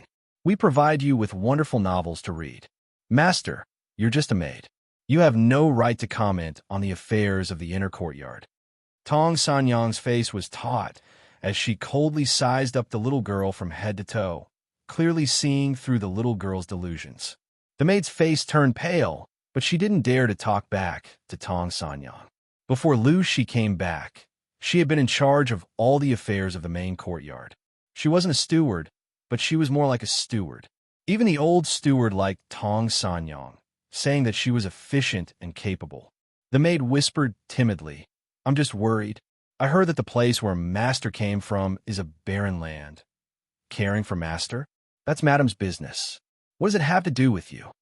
Tong Sanyang was just short of direct sarcasm. Her eyes were filled with impatience and disdain. She had thought that the maid was a lively and lovely girl, but she was also an idiot with a big heart. The maid was about to defend herself when Tong Sanyang said bluntly, "I know what you're thinking. Everyone has their own ambitions. You have your own legs. If you want to climb into the master's bed, who can stop you? I'm just giving you a piece of advice. If you don't want to die, give up." With that, Tong Sanyang snorted coldly and left with light steps. She was fast, but not disorderly. Another idiot. Why didn't she use her brain to think about why all the maids in the mansion, regardless of their age, except for the few in the second Longjuan's courtyard, all wore plain makeup and didn't even dare to wear a hairpin? Why were their clothes made of good material, but not bright colors? Did she really think that the Liu family was like other rich men who would lose their minds after being teased by a woman? As she thought about it, Tong Sanyang couldn't help but recall a scene from many years ago. Even after so many years, those memories hadn't faded. She remembered the scene where the second Langjun had ordered his servants to be beaten to death. It was a different scene with a different protagonist, but it was all the same bloody scene. When the late madam passed away, Master followed the rules of etiquette. After the deadline, the old lady secretly sent a few girls who looked similar to the late madam, hoping that they could ease the grief in Master's heart and persuade him to remarry as soon as possible. And the result? He. Among them, the one who resembled the late wife was willing to throw away her pride. She took off all her clothes and wrapped herself in a thin quilt to seduce him. She even reached out to Second Langjun, which caused Second Langjun, who was already weak, to fall ill and almost die. What happened to the maid in the end? Didn't the old master order people to cut off his entire face and beat him to death? Everyone said that the second son of the Liu family, Liu Shi, was gentle and affectionate, as if he would never get angry. But who knew how ruthless this man could be when he decided to be? He hated the fact that the woman had seduced him with a face that resembled his late wife's. He hated the fact that she had used such a despicable method to murder his second Langjun. After the incident, he ordered his men to cut off her face and remove the thin quilt that had been covering her body. He wanted her to be beaten to death naked in the main courtyard. At the time, Tong Sanyang was still young, but she had witnessed that scene with all the maids in the estate. It had become a nightmare to this day. Fortunately, the old madam had arrived in time and was skillful enough to prevent Liu Shi's reputation from being cruel and heartless. After that incident, no one in the entire Liu family had the guts to seduce Liu Shi. Every single one of them wished that they could not wear any makeup. They chose the most mature and mature clothes, and they could not look at the head of the house with their eyes above their necks. All those pretentious actions and expressions of wanting to say something had to be put away. After all, no one would complain about living too long. Tong Sanyang's face was cold and hard. Her eyes seemed to be dripping with ice. Tong Sanyang had left in a hurry, so she did not realize that their conversation had fallen into the ears of a third person. That person was none other than Jiang Pengji. She was sitting on a fake mountain, dressed in a comfortable brown dress. She swung her legs and looked in that direction with a faint smile on her face. She had originally wanted to find a quiet place to meditate and try to pick up where she had left off. Perhaps it was because of the rich experience from her previous life, but Jiang Pengji meditated for the first time in her life. She quickly got on the right track. A wisp of ethereal mental strength surrounded her body and greatly enhanced her five senses. She entered a mysterious state of spiritual emptiness. Although the previous fusion of martial strength was a bit of a cheat, the benefits were not limited to a little increase in martial strength. Not only did her martial strength recover a little, but her mental strength also recovered a lot. She had barely reached the baseline of mental training. The scientific name for mental training was meditation and meditation. It was a training method that the Federation had developed after they entered the interstellar era. When one's mental strength reached a certain level, it could trigger a qualitative change in the body's genes and further strengthen the body. Jiang Pengji did not expect to hear the conversation between Tong Sanyang and the little servant girl. The content of the conversation made her not know whether to laugh or cry. Lucy was indeed very young in her era, but in this era, he was old enough to be a grandfather. Yes, if Lu Lanting's eldest brother had not died young, he would have been old enough to find a wife and have children. In other words, Lucy was already half a step into the grandfather's generation. Jiang Pengji watched Tong Sanyang's silhouette as she left. She saw the angry expression on the little servant girl's face. Jiang Pengji's lips curled into a faint smile. No matter the era, power is the most attractive thing a man has. Jumping off the fake mountain, Jiang Pengji went straight to her courtyard. She was greeted by Takshu's indignant face. "Lang Jun, why did you go out in this outfit?" Takshu was holding a pine green leather cloak in her arms. It was embroidered with delicate cloud patterns and pine leaves. Seeing that the missing Jiang Pengji had returned, she quickly went forward to put it on her. "This is not what you should wear." Jiang Pengji did not mind. "Clothes are made for people to wear. Why should I wear them?" Takshu did not raise her head. "This is not suitable for Lang Jun." Jiang Pengji did not refute. Instead, she obediently put on the clothes that Takshu handed to her. Even though the clothes covered her tightly, and the cloak on the outside was spacious, and the sleeves fluttered when the wind blew, it still could not hide the fact that there was wind underneath. Once again, she began to miss the second ruler in her previous life. Why couldn't Takshu prepare clothes for her that were not open? Her mother, a time traveler, had been in this world for so many years. Couldn't she lead the fashion and recommend clothes for others? Jiang Pengji remained expressionless. She changed into the clothes that Takshu thought suited her status. The wide sleeves made it easy for her to go for a walk. After confirming that there were no problems, she let the system open the streaming room. In less than 2 seconds, the screen was filled with bullet screens that blinded her. Zhuang Xiaoguan, "Damn, I finally made it in. It's so hard to get a seat in this streaming room." Changqiang Dong Dong. Same to the previous post. It took me more than 2 hours to get a seat and see the legendary streamer. Chapter 90. Fatty Big C. Bro, it's good enough to get it. Can you imagine 8 people in a dorm watching the stream together? Paid axing. Speaking of which, the host's streaming room is too strange. There's a limit of 3,000 people. There are too many monks and not enough porridge. I wonder if there are some rich people lurking around and giving the host a few 9-5 Supremes to increase the limit. Hit me if you don't agree. It's useless. The host's streaming room is very strange. It's different from the rules of streaming apps. Jiang Pengji looked at the complaints and discussions on the screen. She raised her eyebrows and sent a bullet screen. Host V, don't worry, everyone. The live streaming room limit has been put on the agenda. She posted the content of the semi-interactive and fully interactive streaming modes. Host V, I'm now collecting the content of the fully interactive streaming mode. You can tag whatever you want to see, and I'll select the content to vote for. As for the content of the semi-interactive streaming mode, I'll open it when there's a suitable opportunity. As there was a new group of viewers in the streaming room, Jiang Pingji simply explained in detail what happened in the streaming room. Fatty Big C. I want to see the host go to a brothel. I heard there are many high-quality girls in this room. Maybe it was because of the culture of modern society. Many people were more sensitive to these special industries and were more curious about them. Fatty Big C started the discussion, and the screen was filled with comments about visiting a brothel and looking at girls.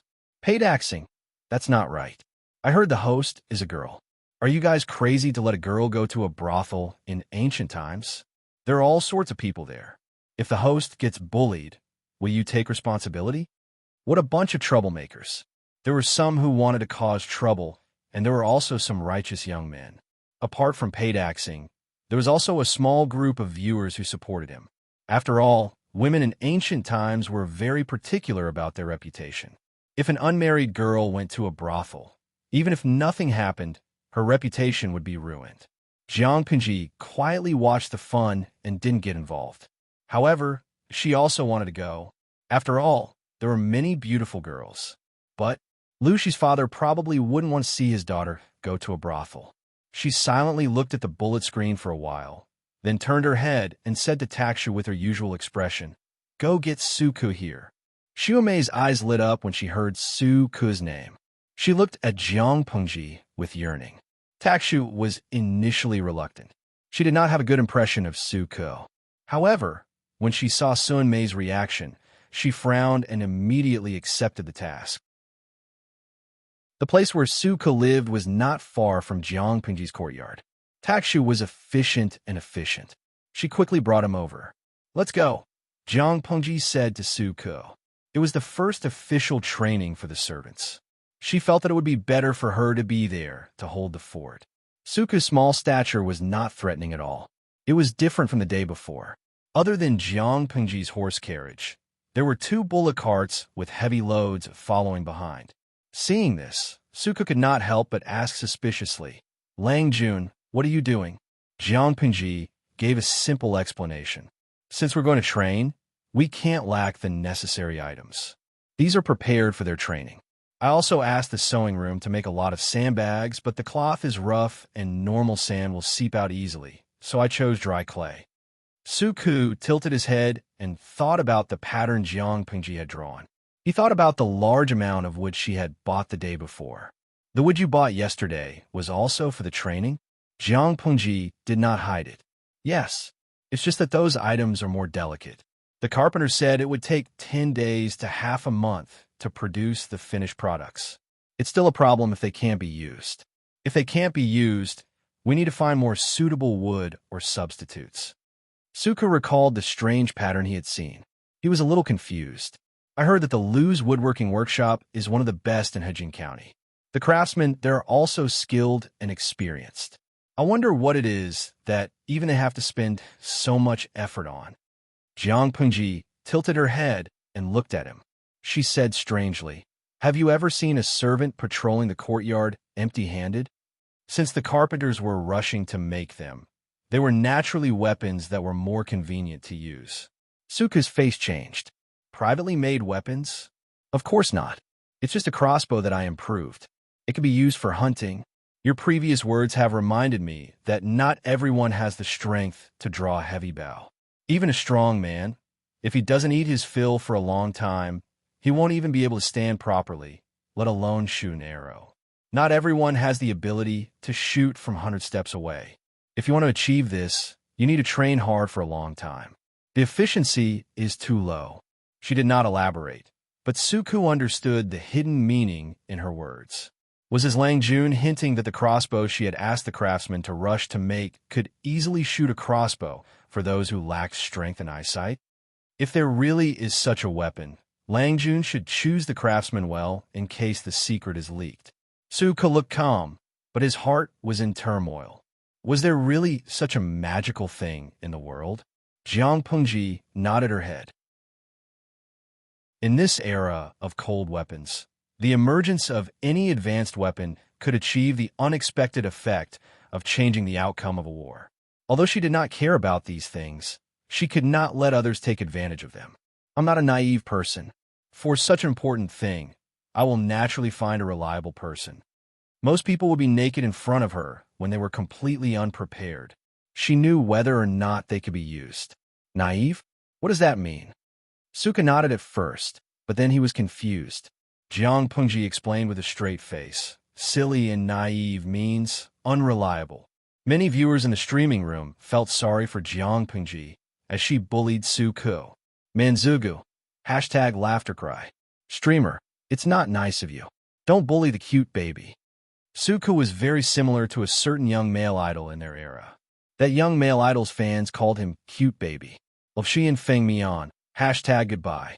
I've lived for a long time, but this is the first time I know that naive means unreliable.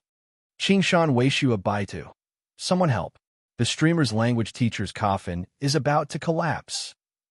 Jiang Pengji secretly shrugged. She had learned the word naive from the bullet screen of the streaming audience. How could she be blamed if she misunderstood it? Suka listened to the explanation and said seriously, Lang Jun is not naive. Chapter 91. These people could be the first group leaders. If they don't make the cut, we'll eliminate them in the next selection test. Suka took the list, glanced at it, and remembered it. Lang Jun, are you really going to lead them to kill the bandits after the training?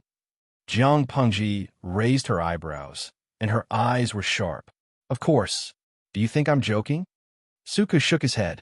He had seen Jiang Pengji's methods, so he didn't think she was the kind of person who would joke. I don't mean that. It's just that most of the bandits around Heijin County are hiding in the deep mountains, and it's hard to find them. If we get entangled with them, I'm afraid we'll be at a disadvantage.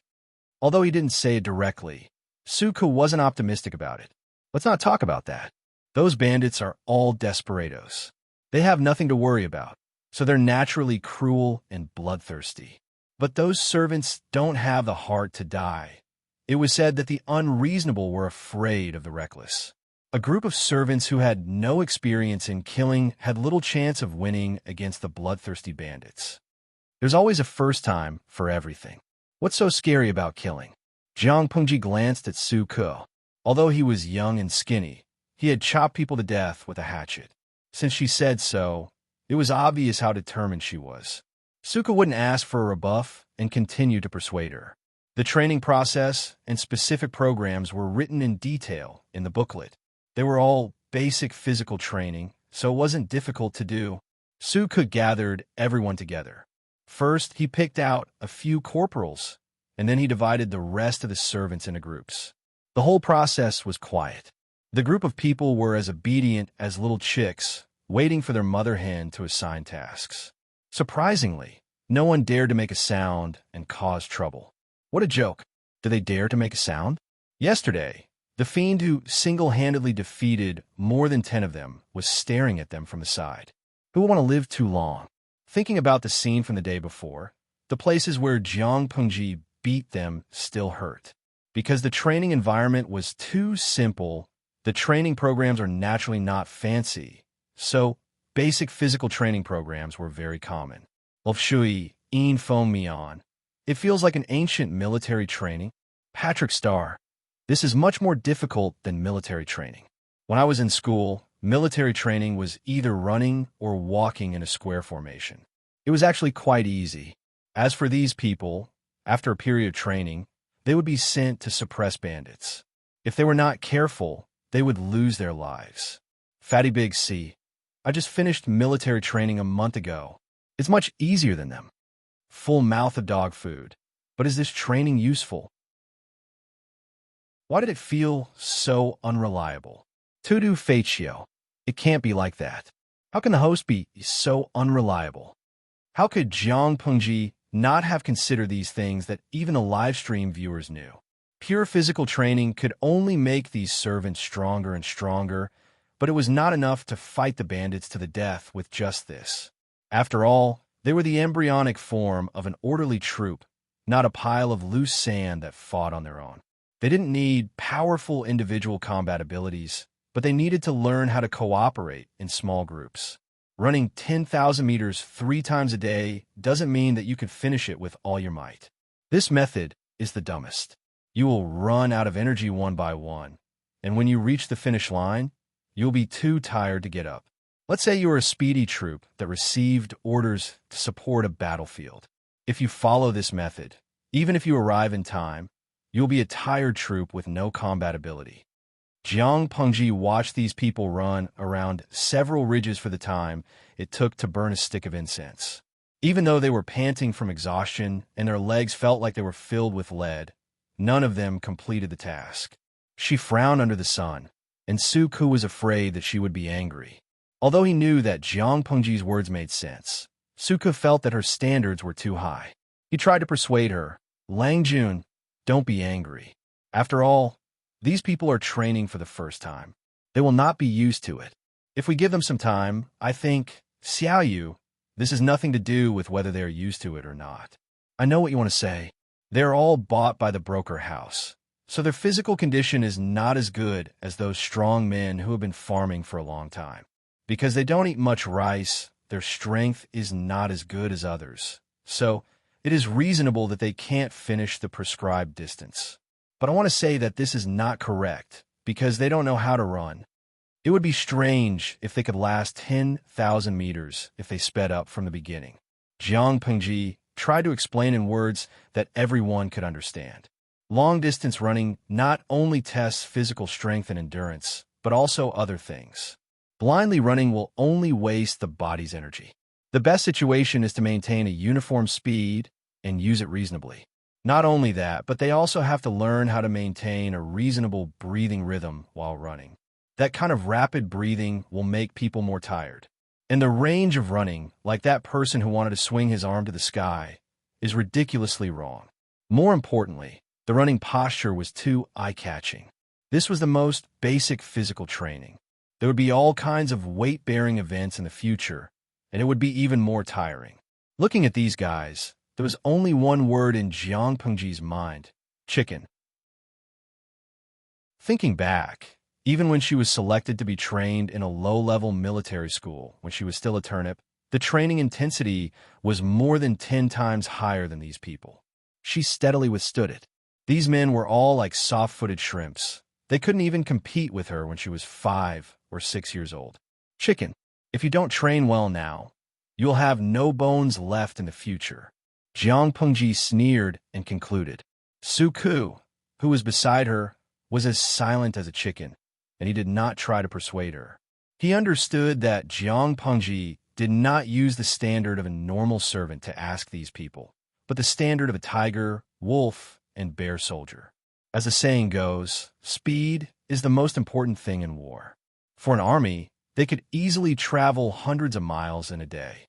It was okay to rush to help or to launch a surprise attack. If they were in such a state, they would not be able to arrive in time, even if they risked their lives.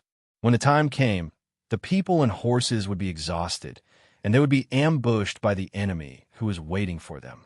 Of course, this once again proved how ambitious his Lang Jun was. She really wanted to cause trouble. One by one, get up, lying on the ground and panting like dogs.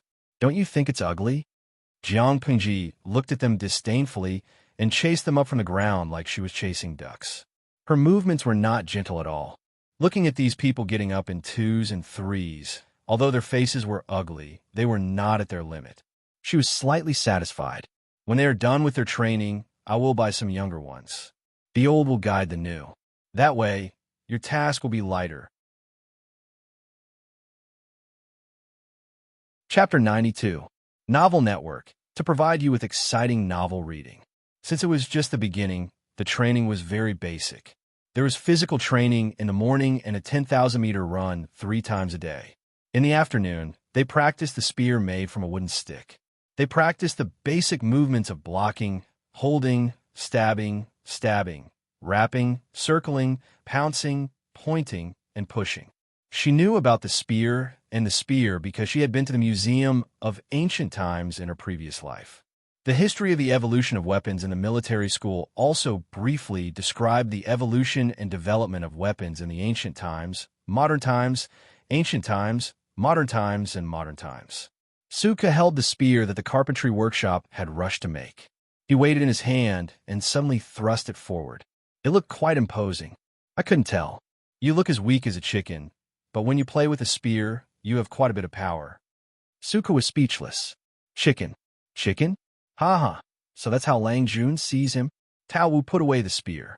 Suka looked like he had nothing left to live for. Lang Jun, I'm sorry. Jiang Pengji smiled without saying a word. She raised her hand and pointed at the other wooden spear. The spear bounced up and jumped into Jiang Pengji's palm. She smiled and said, "Do you want to loosen your muscles and bones?" Suka was stunned. Before he could understand what she meant, a wooden spear came at him. He subconsciously blocked it with the body of the spear, but he found that Jiang Pengji did not use much strength. It looked like she was just fooling around. With this in mind, Suka felt a little more confident. If that's the case, Lang Jun, please come. The audience watching the live stream found that Suka could use the wooden spear so skillfully. His moves were simple and clean, which greatly overturned the impression of a weak scholar they had in their minds. That skill, that posture, how did he look like a weak chicken? In fact, the 6 arts of a gentleman included etiquette, music, archery, imperial carriage, calligraphy, and mathematics. Many scholars could pick up a pen and write poems, ride a horse, and play with a spear and shoot arrows, and more or less had some martial arts. Even though most of them were just for show, they looked good, but were useless. However, it didn't matter if he was just for show or not. For Jiang Pengji, it didn't make much of a difference. They fought for the time it took to burn a stick of incense. Suka's legs were weak, his eyes were dizzy, his arms were swollen, his palms were bleeding from the rough wooden spear, and his whole body was drenched in sweat. But Jiang Pengji still looked like nothing had happened.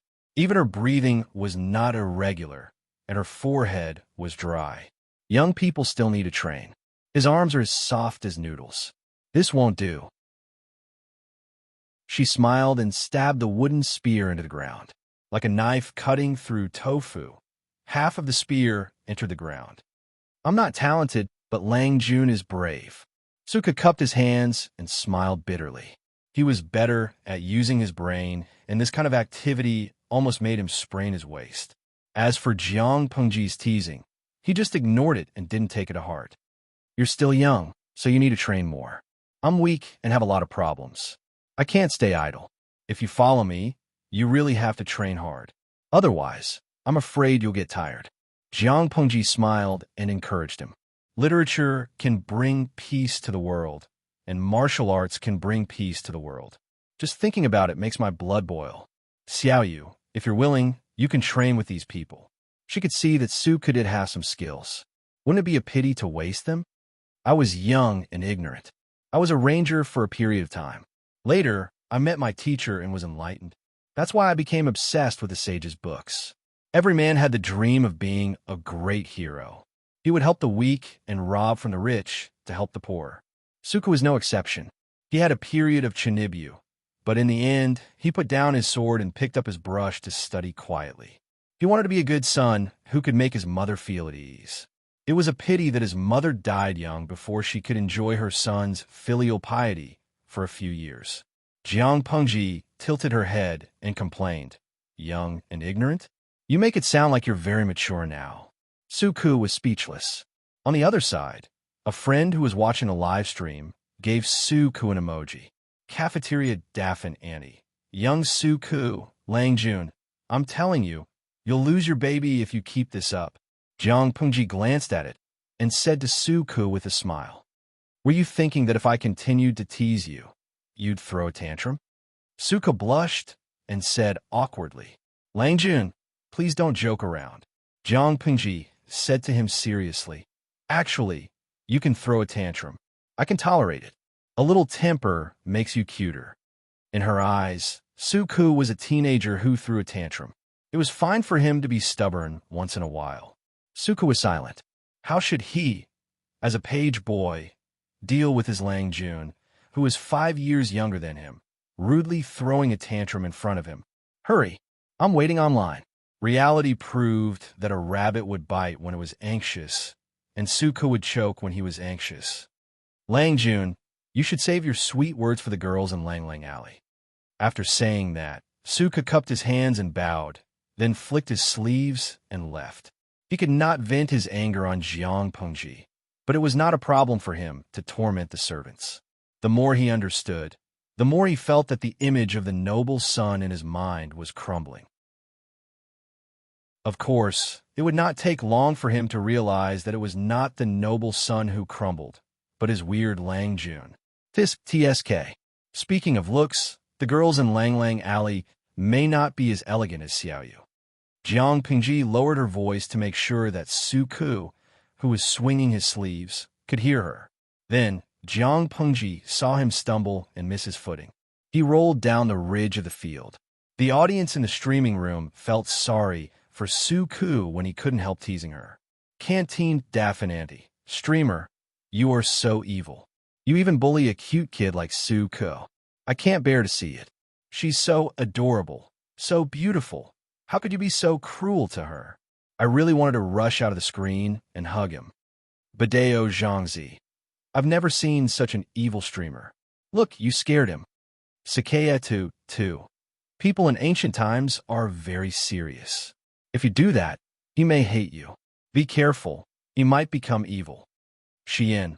I'm looking forward to Su Ku's evil appearance. Then, he will fall in love with the heartless streamer. Jiang Pengji ignored the teasing comments on the screen. She walked to the ridge of the field, squatted down, and carried Su Ku, who was lying on the ground on her back. Su Ku was shocked by her actions again. His body was obviously stiff, and his muscles were tense. You're so careless, even when you're walking. Fortunately, the ridge is low and has been carefully cleaned by the tenant farmers. There aren't any big rocks. Otherwise, you might have broken a leg and disfigured yourself. Jiang Pengji was carrying him on her back, but her steps were light and vigorous. Suka finally recovered from the shock. He did not know where to put his hands, and his face was full of embarrassment. Hearing Jiang Pengji's accusation, Suku felt a sense of helplessness. Chapter 93. Am I wrong to say that you're good-looking? Jiang Pengji raised her eyebrows and said matter-of-factly, it's something to be proud of if you're good-looking. It means that your appearance is much better than the average person. Love go small talk, Netku, Suku could neither swallow nor spit out. His originally pale face turned purple from the suffocation. That wasn't a compliment. She was flirting with him.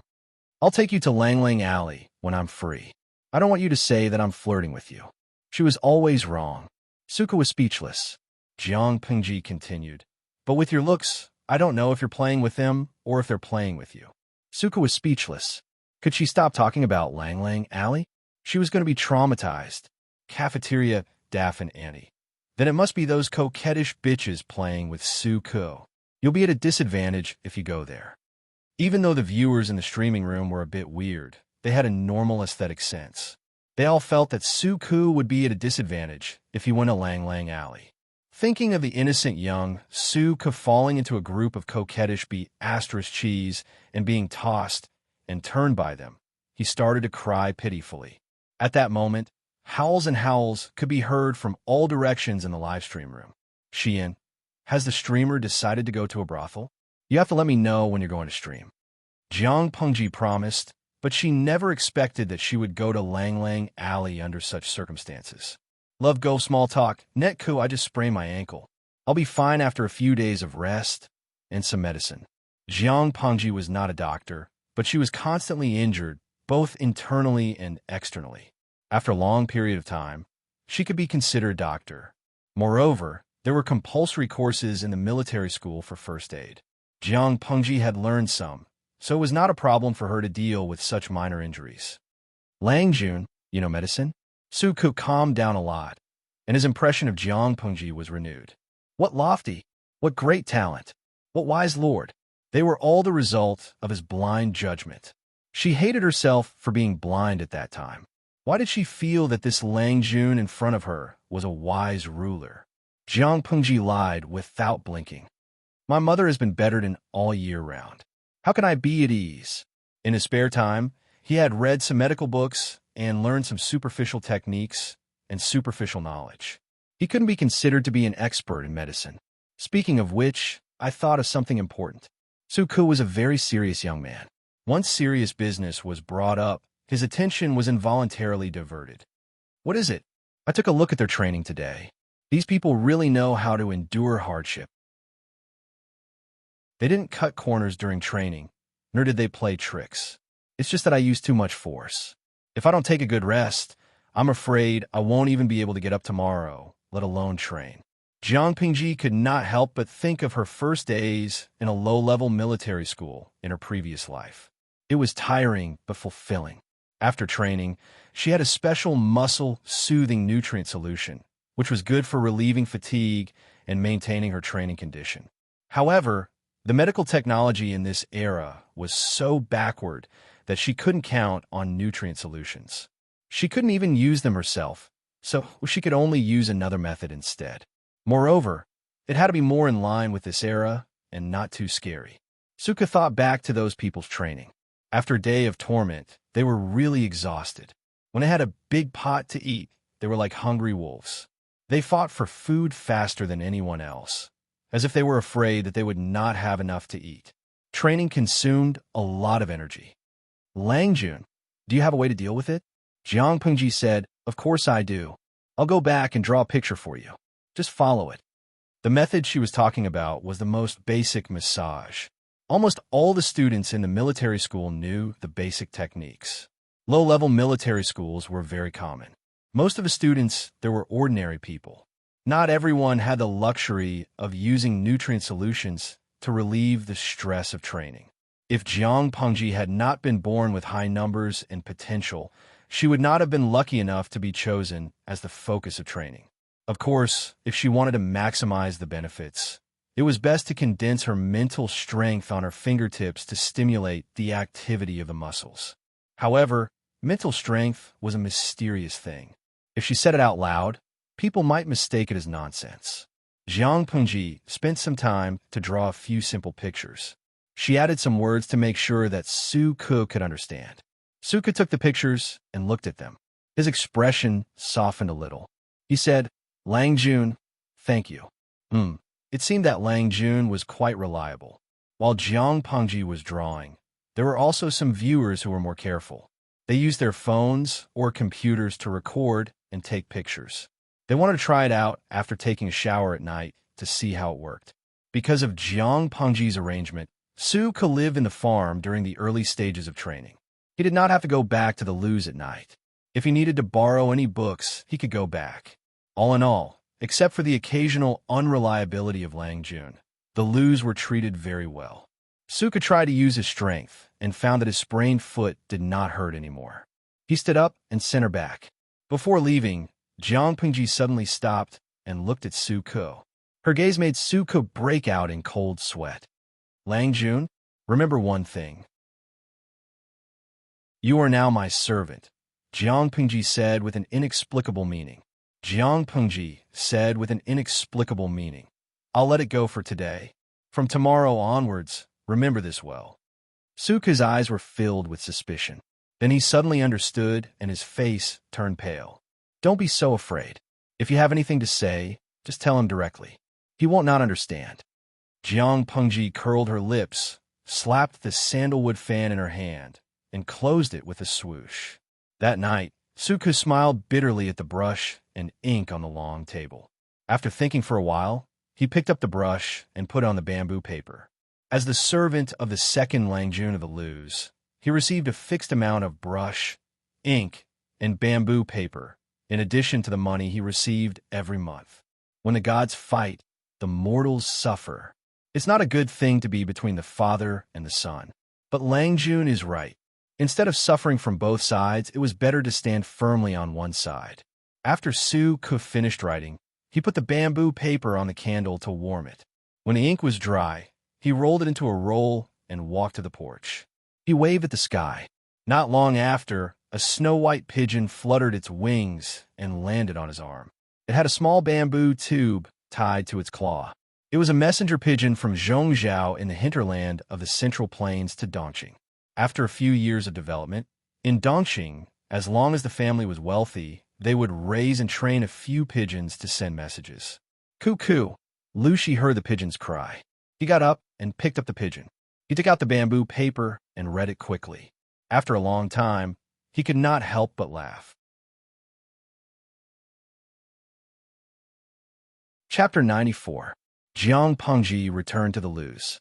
As soon as she stepped through the gate, the system beeped and a mission letter popped up.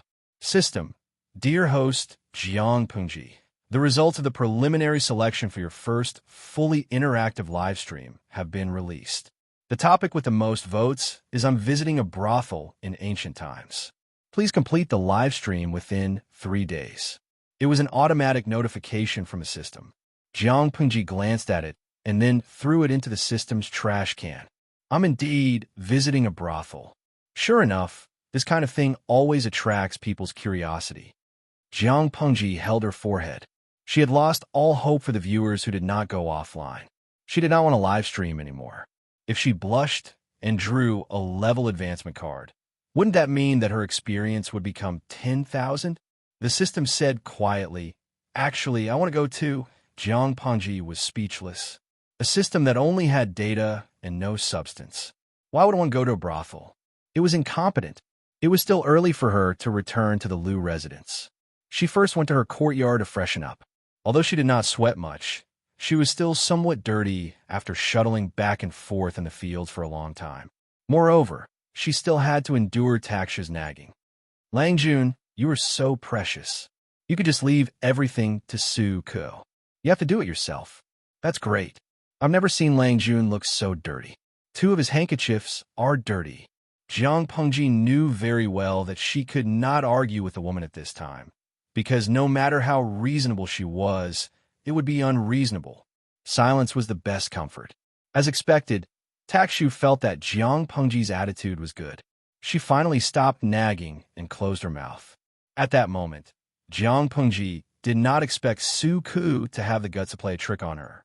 Jiang Pengji accompanied Lu Shi and Madame Hu for dinner. She was in a good mood and ate 2 more bowls of rice. She ate more than Lu Shi and Madame Hu combined, but she put down her chopsticks at the same time as them. Lanting is still growing. Asked the kitchen to make 2 more meat dishes. Lu Shi had never had a good appetite, but when he looked at his daughter's face, he could eat a bowl of rice without stopping. Madame Hu, who knew him very well, secretly rolled her eyes. She couldn't be bothered to maintain her usual elegant demeanor. Madame Hu did not want to be known as someone who mistreated the late wife's son. She did not want to remind Lu Shi that he was sitting next to his daughter and not his son. If she continued to feed him without restraint, he would be so fat that he would be slaughtered by the end of the year. Jiang Pengji had never had the concept of gaining weight. To her, the food she ate would only become firm muscles, not fat. After, shyly, thanking Lu Shi, Jiang Pengji resumed her posture of looking down and wondering when Lu Shi would speak. It wasn't that she didn't know that Lu Shi always asked about her life through Su Ko. His original intention was to care about her and nothing else. His original intention was not bad. She actually quite enjoyed this kind of concern. But Jiang Pengji was rational. She knew that she could not enjoy it for long. If she did not stop it soon, it would one day become a malignant tumor and become the root of the rift between father and son. Even the most intimate people had to maintain a certain distance, especially between a father and a son. The former had the natural responsibility to raise the latter. She had a very strong personality. She couldn't stand other people telling her what to do for no reason. She also couldn't accept other people trying to control her life all the time. It was like a steel cage imprisoning her in a corner of the world, even if that person was Lu Shi. She could enjoy it if it happened once or twice, but she could not guarantee that she would not fall out with him. So to prevent the worst from happening, it was better to make things clear as soon as possible. If Lu Shi wanted to know something, he could ask her directly instead of going through a third party. But she did not expect Lu Shi to not play by the rules. He did not feel embarrassed at all when he confessed that he knew about his daughter through Su Ko. What he said made Jiang Pengji want to kneel in front of him. Su Ko sent me a messenger pigeon. He said that you were curious about Lang Lang Alley. It was dessert time for the family. It was also a time to talk and cultivate their relationship. The atmosphere was not as dull as it was during dinner. Jiang Pengji asked what? Madame who glared at Lu Shi. She looked like she would strangle him if he said another word. Yes, I did, Jiang Pengji admitted. She was not only curious, but she also planned to go to the alley the next day. But why did you bring this up all of a sudden, father? She looked at Madame Hu and motioned for Lu Shi to calm down. Talking about brothels with his son in front of his concubine. Was he not afraid of being beaten to death? However, Lu Shi was too cunning. How could he betray Su Ku? You're not young anymore. There are some things that you should know. Lu Shi raised his eyebrows at her suggestively. Jiang Pengji almost choked on the tea she was holding in her mouth. Before she could cough, Madame Hu raised her hand and flipped the table in front of her into the air. It fell to the ground with a loud crash. Madame Hu gritted her teeth and shouted at Lu Shi, Lu Zhongqing. Lu Shi did not have the slightest idea that his backyard was in trouble. Instead, he smiled gently. Cousin, do you want to go too? Jiang Pengji was speechless. Not only did he talk about brothels in front of his concubine, he even asked if she wanted to go with him. Jiang Pengji wanted to kneel in front of her. Be careful. Sister Min might come and strangle you to death tonight. You're really... Madame Hu's face turned red with anger. She was so angry, but Lu Shi was still smiling calmly. He was not affected in the slightest. Oomph. Madame Hu flung her sleeves angrily and strode out of the main courtyard. That's her temper. Don't be scared. Lu Shi regained his gentle and serious look. It's normal for some of your age to be curious about that kind of place. Instead of waiting for you to go there quietly and run into something you can't handle, it's better for me to bring you there and broaden your horizons. Once you see it with your own eyes, you won't be curious anymore. Jiang Pengji was speechless. It was a good reason, but why did she feel that something was wrong? Father, you don't seem surprised at all. Jiang Pengji swore that it was not Lu Shi's first time going to that kind of place. It was a lie to say that he loved Gumin. I used to be your age. How could I not know? Lu Shi was very open-minded. His eyes were clear and gentle. By the way, your mother was the one who encouraged me to go there for the first time. Jiang Pengji was speechless.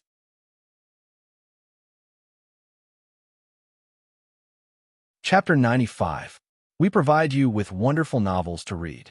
Lu Shi said, gently, the harmony of yin and yang is the right thing to do. What's there to be shy about?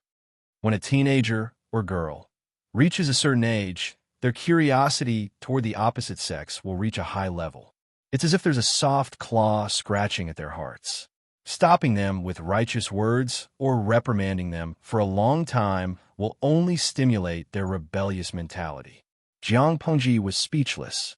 She was afraid that if she said a few more words, her father would turn back to his room and toss her 2 paintings of avoiding fire.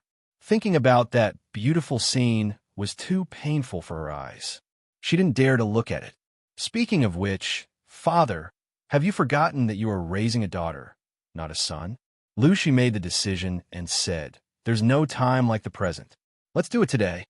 Jiang Pengji maintained a calm expression on her face, but she was already cursing the system in her heart. I feel like I've come to a pirated ancient era. How can someone like Lu Shi survive in such an environment? The system pretended to be dead again. After all, Gumin's appearance in this era was inseparable from it. Forget it. Let's do it tonight. I don't want to have to make a trip in the future. The audience in the streaming room was surprised to find that the streaming room, which had been closed for less than 2 hours, was back up again. There was also an option to vote on audience satisfaction. The subtitle of the streaming room was A Night at a Brothel in the Ancient Era. Awesome streamer. Pudding is not pudding. What the F asterisk CK. It's rare for me to come in, but I'm so lucky to have such an important stream. The streaming room had a maximum audience of 3,000, but there were many who wanted to watch the stream. Many people watched Jiang Pengji's stream through videos. Even though they had never entered the streaming room, Jiang Pengji's unique style left a deep impression on them. Peacock's Southeast flies. Is the streamer going to have sex with a human? Will it be banned? Last time, there was a streamer on the roasted fish platform who broadcast the process of making a human. However, It wasn't long before it was banned by the management. In the end, she was even called over by the police for tea. Liang Feng Yoxing. Come on, the streamer's streaming room is amazing. I have a relative who works on a grilled fish platform. He told me that although the host's room number can be found, they don't have the data at all, so they can't block it. Chiyue Wubian. In other words, if the streamer really wants to put on a big show, we can also watch as much as we want. Dolly Beauty. No way, the host looks like she's still underage. What's so good about her figure? She's just a frying pan. Now, previous user, if you keep talking like this, the host might go crazy and show you what it means to be sliced into 1,000 pieces. It's definitely bloody and violent. You might even wet your pants. The host was a woman. If she wanted to have sex, she would have gone to a small brothel, not a brothel. Daming Hao Nan, when it comes to sanitary napkins, you think of women's menstruation. When it comes to brothels, you think of men and women having sex. Is your brain filled with perverted trash? Could their thoughts be a little more pure? This was clearly a very serious and inspiring live broadcast room. Because of the sudden start of the live broadcast, many old viewers were unable to squeeze in. 90% of the live broadcast room were unfamiliar faces, and the atmosphere became a little impetuous. Jiang Pengji took a look, and her expression became colder and colder. There would always be people who did not learn their lesson. It was okay to joke, but it depended on who the person was joking with. If it was just a stranger, the joke would not be a joke. It would be vulgar and vulgar. Xian, am I the only one who noticed that the host's father is in the carriage? Excuse me? Many viewers were dumbfounded. What was going on? Lang Lang Alley was located on a street near the market in Hejing County. It was very far away from the Liu residence, Sanshu Street. Jiang Pengji used the fan to slightly open the curtain of the carriage. The sky outside had already turned dark, but both sides of the street were filled with red lights, which made the night look bright. A gust of wind mixed with many fragrances blew over, which made Jiang Pengji, whose 5 senses were very sensitive, suffer. This is Lang Lang Alley? It looks so lively. Unlike the other countries, Dongqing did not have a curfew. Therefore, every night, the streets nearby were insanely lively. Here, even the air was thick with a romantic atmosphere. It seemed to have become the best catalyst. However, for Jiang Pengji, the suffering was greater than the enjoyment. What's more, the woman she glanced at was not very good-looking. Bad review. Lu Shi sat up straight with a smile on his face. Of course not. Oh, Lu Shi explained, Lang Lang Alley was built at the beginning of the Xia dynasty. It has always been divided into 1 pavilion for courtyards and 12 palaces. It has been passed down since then, and it has lasted for hundreds of years. In the Great Xia dynasty, many high-ranking officials and nobles are willing to spend a fortune just for a smile from a beauty in Lang Lang Alley. Even though it's a brothel, it's still a rare place of elegance. Those who aren't from prominent families can't enter. It sounds different from what I imagined. Jiang Pengji frowned. Lu Shi sneered and said disdainfully, What's the difference? Lang Lang Alley seems to have a high threshold, but it is just a way to raise one's value. They are indifferent to you because the value you offer them is not high enough and what they can get is too little. It has nothing to do with other affairs. If it was still in the Xia dynasty, Lang Lang Alley would have been an extraordinary place. It was just a place of prostitution, but there were so many extraordinary women. But after the establishment of Dongqing, Lang Lang Alley became an ordinary place of prostitution. Many brothels open along the street. That's what you see now. It is a place where ordinary men and women seek pleasure. It looks prosperous, but it is actually rotten. The carriage passed through the long street full of red lanterns and drove into an alley. The temperature seemed to drop suddenly, and the smell in the air became lighter. It was neither too light nor too strong. It was like a dandelion brushing against the back of one's hand, itchy and smooth. Here we are. Jiang Pengji lifted the curtain and read the words on the plaque. Hanyan Courtyard? Shall we go in? It was more of a mansion than a courtyard. The facade was neat and tidy, and it was several times bigger than the Liu mansion. Lu Shi closed his eyes and thought for a while. He changed his mind and said, No, let's find another one. Why? Jiang Pengji asked in confusion. She also asked the question that was on everyone's mind. You don't look interested at all. Although this Hanyan courtyard is a place of prostitution, the women there are all talented women who are good at music, chess, calligraphy, and painting. Many patrons come to our door not for the joy of family relations, but more to drink a few cups of sake. The more advanced a brothel was, the more noble the women there were. Some of them were as good as the women of noble families. Chapter 96. Lu Shi paused, and his expression turned strange. After a long time, he said, Your mother calls this behavior pretentious of a beast in human clothing. Love, goat, little say, net W. Chumen who come to Lang Lang Alley to seek pleasure must come from well-off families and have many wives and concubines. However, they still like to come to this kind of place. Why do you think they do so? It's not because of the women's looks, but because of their talents. There were few literate women, and women who were well-read, talented, and considerate were even rarer. Those men didn't have a common language with their wives and concubines at home, and they couldn't talk for a long time. But when they came to Lang Lang Alley, they could find their soulmates and talk happily. It was more satisfying than having sex. It was hard for people who weren't of the same kind to understand.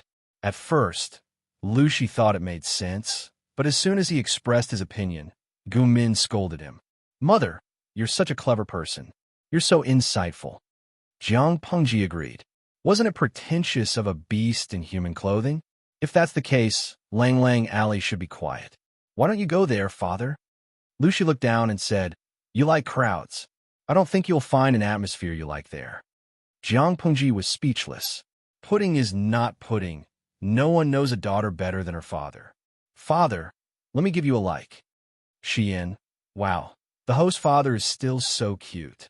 It feels super harmonious when father and daughter get along, especially when the host's father teases the host seriously. I can feel the host's powerlessness in the bullet screen. Chow Zhao Mu Mu.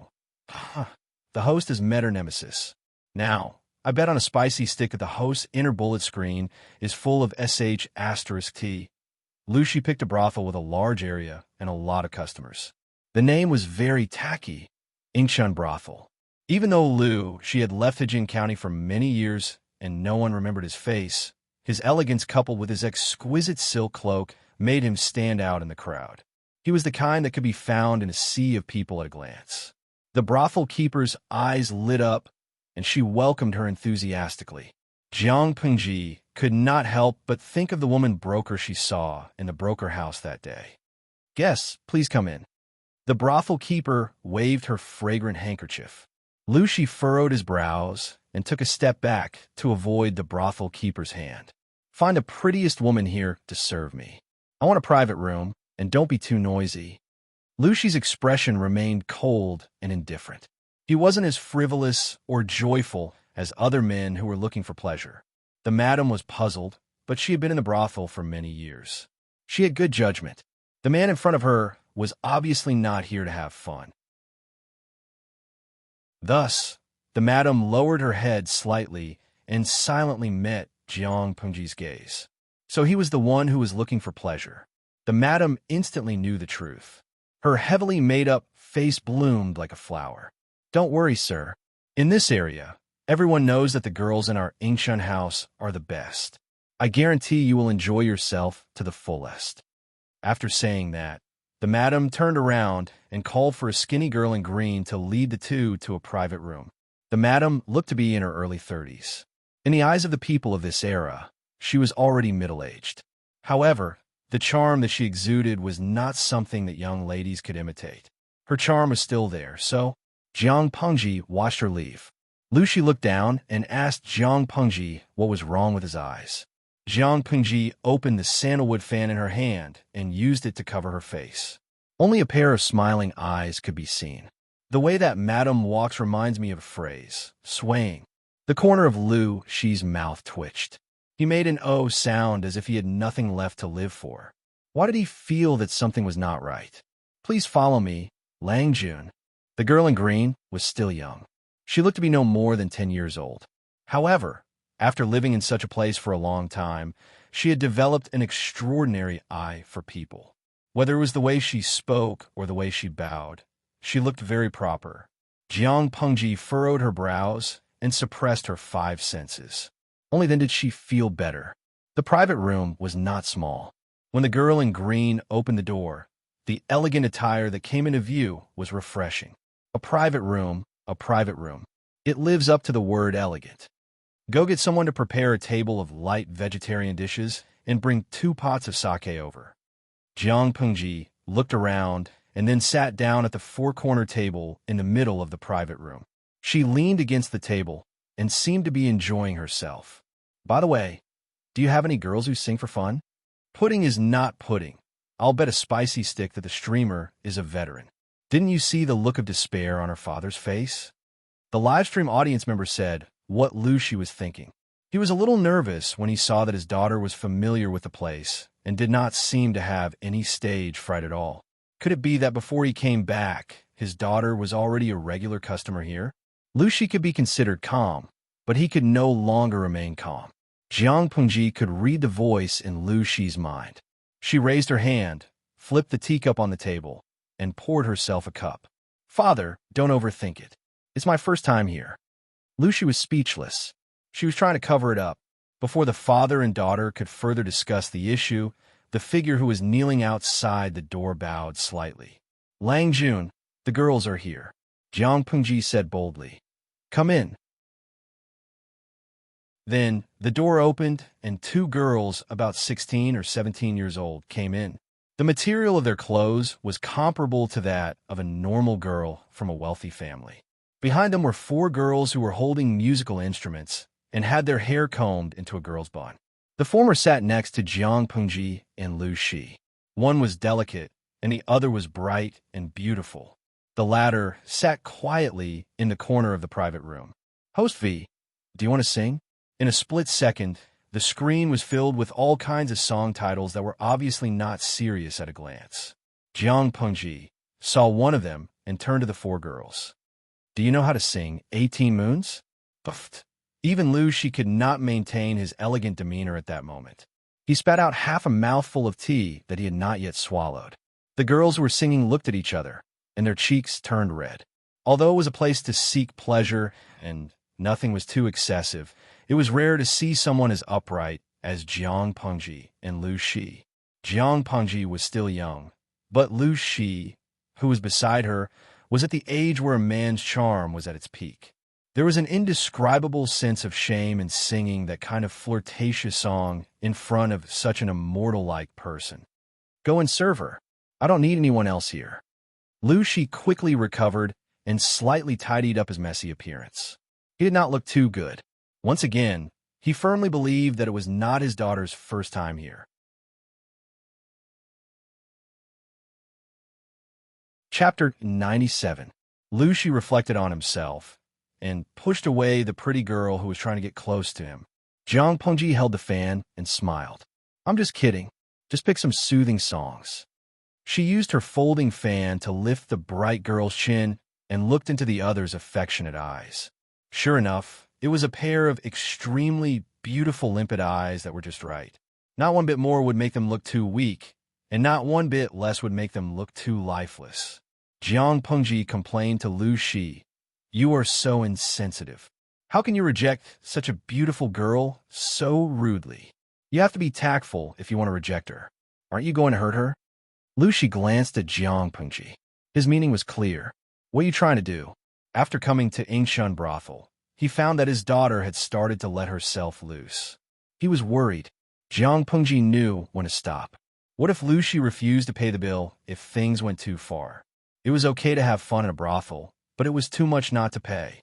Jiang Pengji smiled wickedly, revealing her white teeth, as the audience in the streaming room howled and the bullet screen filled with jealousy and hate.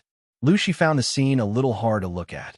There had been a rumor that his daughter was a playboy, but as her father, he didn't believe it. Then, he was slapped in the face by his daughter's actions. Hey, what kind of fragrance does this fairy-like lady use on her body? Why does it smell so good? Lu Shi didn't pay attention to her for a while. Jiang Pengji was already talking to the 2 girls. They seemed to be very close. Lucy moved closer to the delicate girl. The girl's cheeks were flushed, and she looked extremely shy.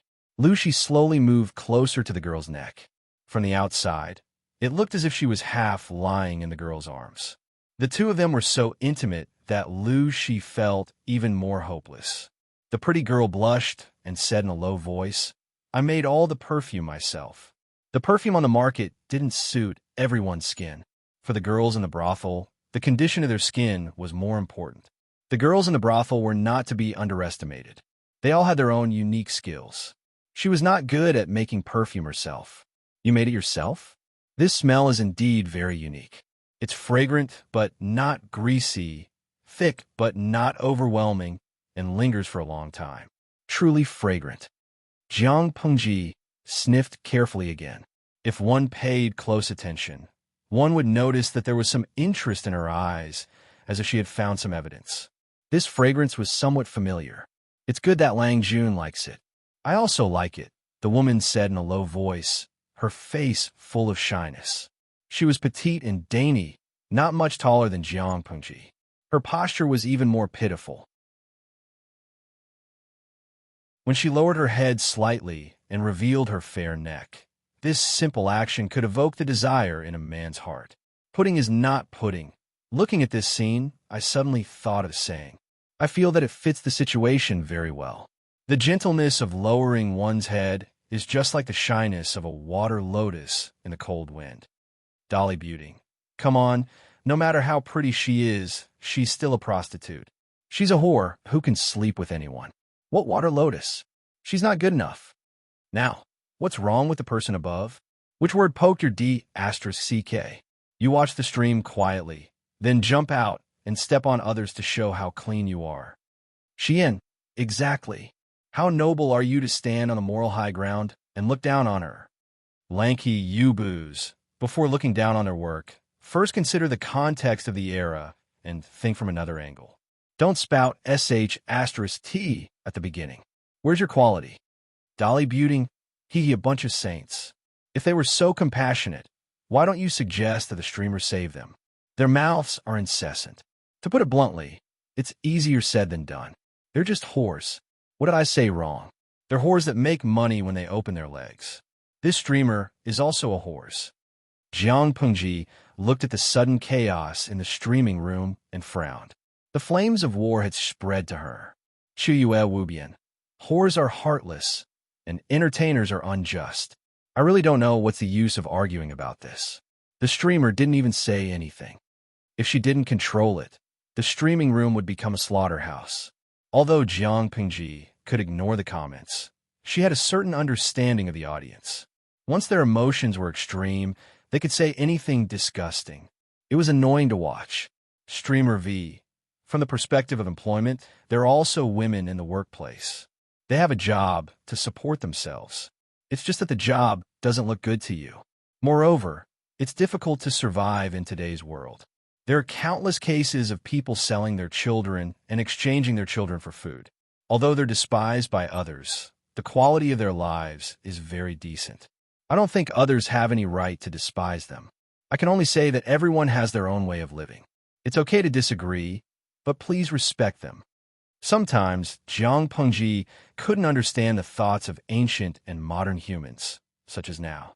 In her era, this profession had been legal for thousands of years. It even had its own complete industry chain. From the perspective of federal law, this was in line with human rights because everyone had the right to control their own bodies. This was an inherent wealth. Therefore, she really couldn't understand why the audience in the streaming room were arguing. While she was still in a daze, the pretty girl beside her winked at her. She was young, but she had a kind of youthful and mature charm. She was quite attractive. Her eyes were full of charm, and her full lips seemed to be alluring. Lang Jun, do you like this fragrance? I've smelled it before, so when I smell the fragrance on your body, it's especially familiar. However, although this fragrance smells good, in my eyes, it's not even 1/10,000th of your appearance. I feel like I've seen you in a dream. Lucy ate the vegetables with a cold face. The location was not right, so he didn't want to drink at all. He didn't want to be taken advantage of when he was drunk. If the person in front of him was a son, he would throw a fire-repelling painting and find a prostitute to eat. He was devoted to Amin, but he couldn't expect his son to be alone. However, the point was, he only had his daughter.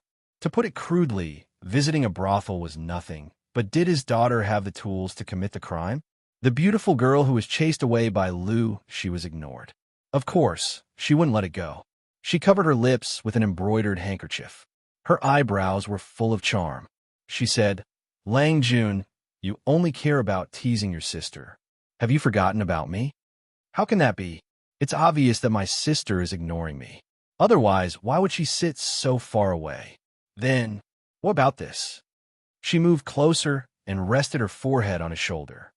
"If that's the case, do you still blame me for ignoring you? I can't wait to be happy. How can I bear to blame you?" Lu Shi, who was silently watching his daughter and the two girls teasing each other, was speechless.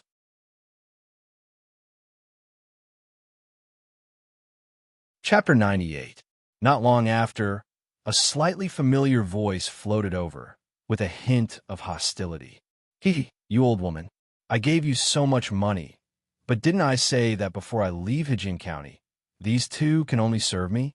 You, on the other hand, took advantage of the fact that I haven't been here for a few days and directly made the decision to have them serve others. Aren't you slapping my face?" Without waiting for the madam to speak, a young man's voice, as clear as spring water brushing against a mountain stream, was heard. Lu Shi's eyes lit up. Lu Shi was like Jiang Pengji. Not only was he obsessed with appearances, but he was also obsessed with voices. "Forget it, Jungze. If you like it, you can ask 2 more courtesans to serve you. Why do you have to hold on to those 2 and offend them?" Hearing the familiar voice, Jiang Pengji could not help but smile. She looked meaningfully at the pretty girl who took the initiative to lean into her arms. TSK. What is this called?" "It's fate. Tudu Fatio. Is there something wrong with my ears? Why do I feel like I heard the young man's voice?" Jiaoding. You didn't hear wrong. I remember Jingze is the courtesy name of Wuma Jun, and Feng Jin have a good relationship. TSK. I feel like my heart is broken. Why is Feng Jin here? Jiang Pengji saw the change in Lu Shi's expression. Although he hated Feng Jin, he didn't seem to recognize his voice. Outside the door, Wuma Jun frowned. He was dissatisfied with Feng Jin's behavior. Feng Jin was always against him. No matter what he said, Feng Jin could refute him. It was annoying and disgusting. The more Feng Jin objected, the more rebellious he became. He pushed aside the brothel keeper with one hand, ignored her pleading eyes, and pushed the door open. The girls who were singing stopped because of the commotion. The 2 groups of people outside and inside the door looked at each other in silence. Feng Jin, Wuma Jun, Jiang Pengji was not affected at all. She smiled and said, "Sisters, why did you stop?" The faces of the women who were playing and singing stiffened, but they quickly returned to their working state. Their voices were a little soft, sweet, and sticky. It was as if they could penetrate into one's heart. Jiang Pengji was not used to it at first, but after listening to it for a while, she felt that it was quite nice and charming. Even though Feng Jin and Wuma Jun didn't know Lu Shi, they knew Jiang Pengji. Lu Shi's son, Lu Shi. At this moment, it was a little awkward. He cupped his hands and said, "Cough, cough, cough. I didn't know it was Lu Lang Jun in the room. Please forgive me for being rude." Wuma Jun had the intention to win Jiang Pengji over to his side. Now that he had made such a big mistake, how could he not find a way to make up for it? Feng Jin felt even more awkward and uncomfortable. Were his eyes playing tricks on him? The man who had 2 beauties on his left and right, who was teasing 2 girls and laughing so hard, was Lu Shi? A real warrior dared to face the fact that his female companions were drinking and hugging women in the brothel. Feng Jin was slightly embarrassed. Jiang Pengji gestured for him to step into the room. Wuma Jun entered as well. "Huayu, let me introduce you." Jiang Pengji did not think that the atmosphere was not awkward enough. She called out Feng Jin's courtesy name. Of course, Feng Jin did not realize that something was wrong. Close friends always called each other by their courtesy names. However, He did not realize the identity of the man sitting in front of him. Lu Shi, Feng Huayu. Ha! Feng Jin looked like he was all ears, but when Jiang Pengji said the first sentence, he could not take it anymore. This is my father. Feng Jin. Lu Shi's father was Hejian's Lu Shi, or Hu County Chief Lu Zhongqing. So, he quietly turned his head to look at Lu Shi, only to find that Lu Shi was also looking at him coldly. What kind of experience was it to be caught in Yingchun House by his father's good friend? Feeling hopeless smiley face 3 angle Feng Jin braced himself and said, Uncle Lu. Jiang Pengji did not seem to notice it. She continued to introduce, Father, this is Feng Jin, whom I mentioned to you before. Lu Shi took a sip of tea and maintained his sitting posture. He did not even raise his eyebrows. He softly responded, Yes. Wu Ma Jun's face was twisted. His joy was mixed with fear and panic. He indeed wanted a rope in Lu Zhongqing, but in his plan he should have paid Lu Zhongqing a visit himself, generously dissecting his own talents and abilities, using his own charisma to pull Lu Zhongqing over to his side and obtain political support. But the result? Their first meeting, Yingchun House. Lu Shi's son. Although Dongqing's officialdom strictly forbade officials from having sex, Lu Shi's position was different from others. This was Hejian County, which was far away from the emperor. No one could use this to shake his position. If they did, there would be no officials in the whole of Dongqing. This is Huayu's good friend, Wu Ma Jun. His courtesy name is Zhengze.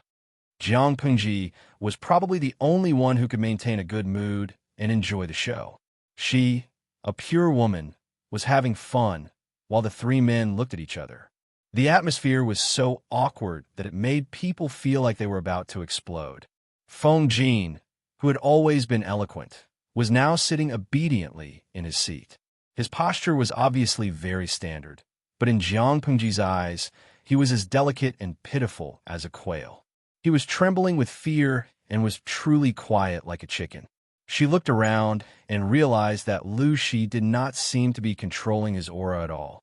Jiang Pengji added fuel to the fire. Huayu, do you want me to call a wife over? Feng Jin secretly glared at her.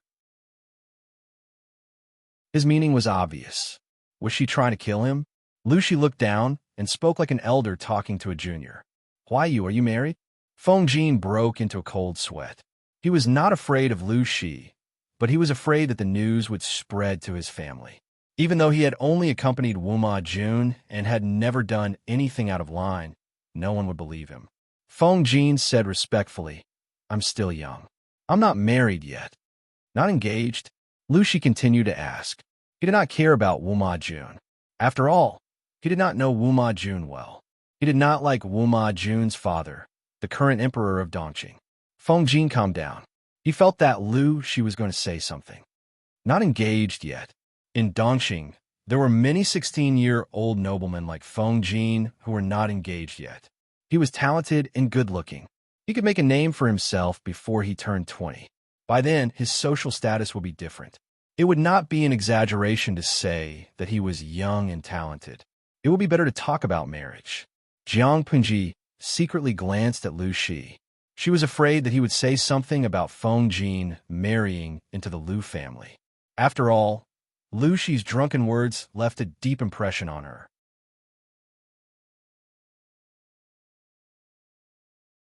Chapter 99. Feng Jin's eyelids twitched. Xiando was his father's courtesy name. Although he was a junior, he had heard that Lu Shi and Feng Ren were close. As for the words, he has a daughter, Feng Jin was shocked. He was like a bird startled by the mere twang of a bough. However, he had always been smart. He knew that Jiang Pengji's identity as a female was a secret. Few people knew about it, and Lu Shi had no intention of revealing it. Therefore, Lu Shi only had one son. His mistress's daughter was not worthy of Feng Jin's identity. Therefore, he was just being polite. Therefore, Feng Jin did not have to worry that he would be like Jiang Pengji in the future, strong and masculine. Although he did not expect to have a mistress after marriage, he did not want to fight all day. He would still be the one getting beaten up. Your nephew appreciates uncle's kindness. Even if we can't become in-laws, I and Lanting are close friends. We are better than brothers."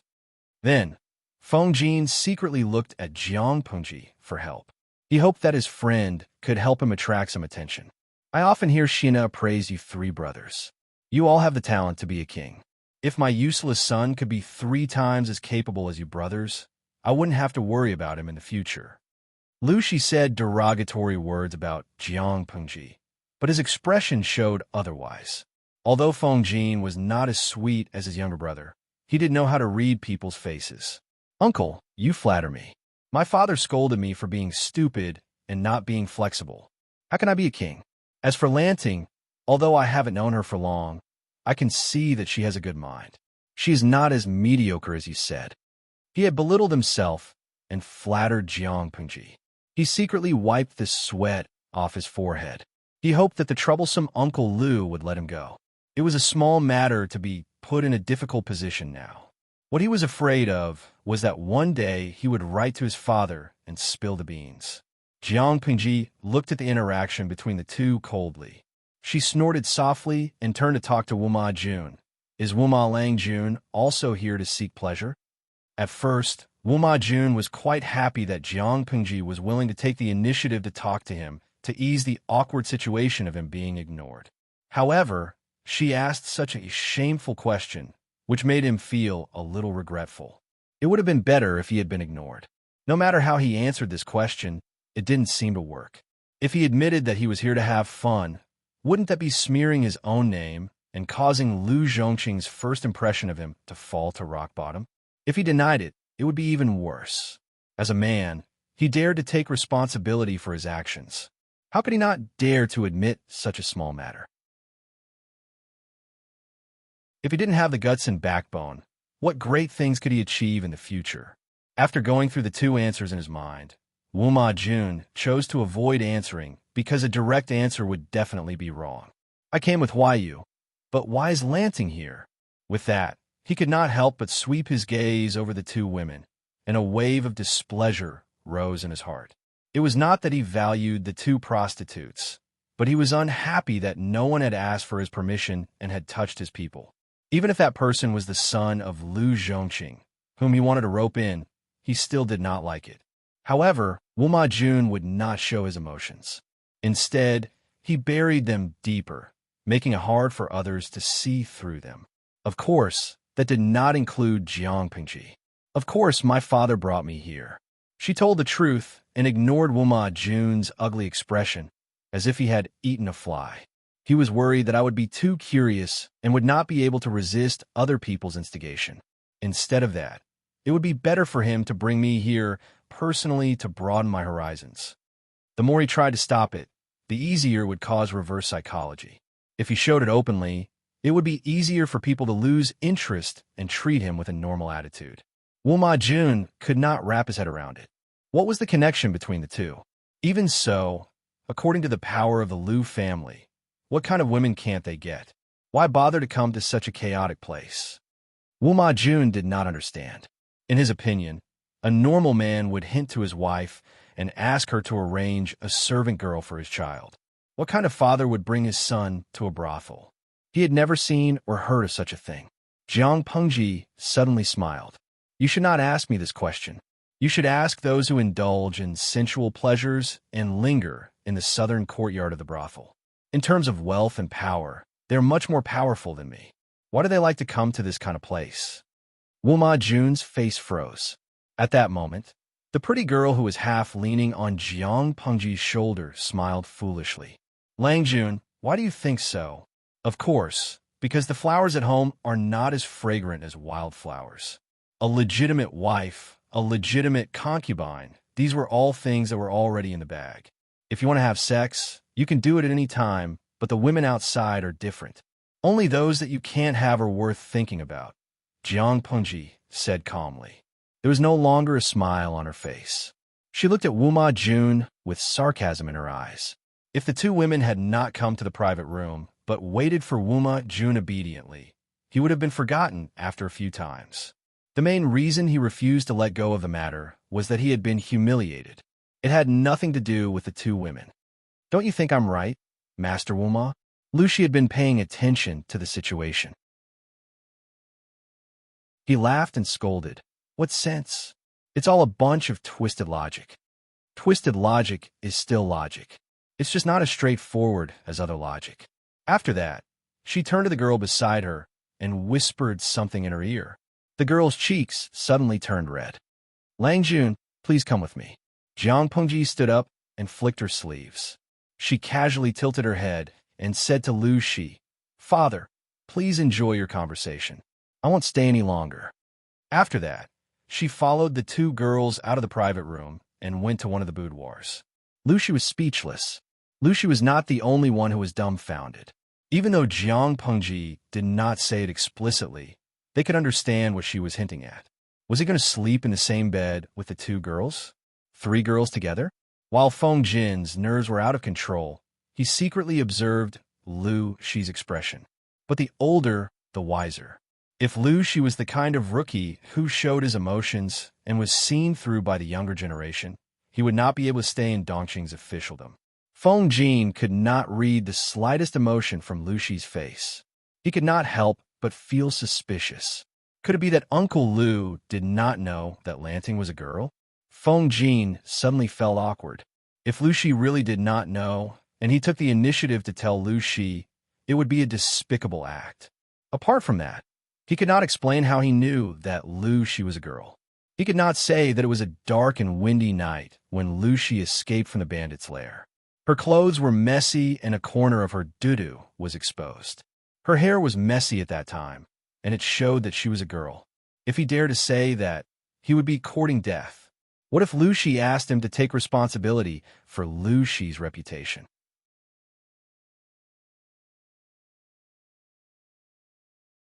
Chapter 100. Feng Jin was in a dilemma. Elsewhere, Jiang Pengji arrived at one of the ladies' chambers. The furnishings in the room were warm and elegant, and every corner was filled with the aura of a young girl. You're not feeling well. Drink some sweet water and go to bed early.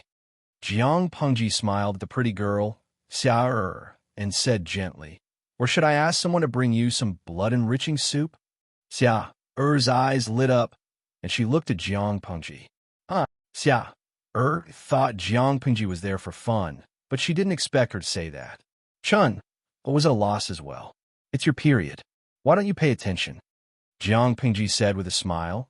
Don't drink alcohol or eat cold food for the next few days. Period. The two girls looked at each other. Maybe it was psychological, but Xia felt a slight pain in her lower abdomen after hearing Jiang Pengji's words. There was a faint warmth flowing down her lower body. Her face turned red and white, and she didn't know how to react. Jiang Pengji didn't know how women in this era dealt with their periods, but it wasn't easy. I don't know how you girls deal with such situations, so I brought you both here. I'll have to trouble you. Chun to help her out. The faint smell of blood on Xia's body grew stronger, and her fair face turned red under Jiang Pengji's gaze. Most women in the brothel had irregular periods, and many of them had minor problems that they were ashamed of.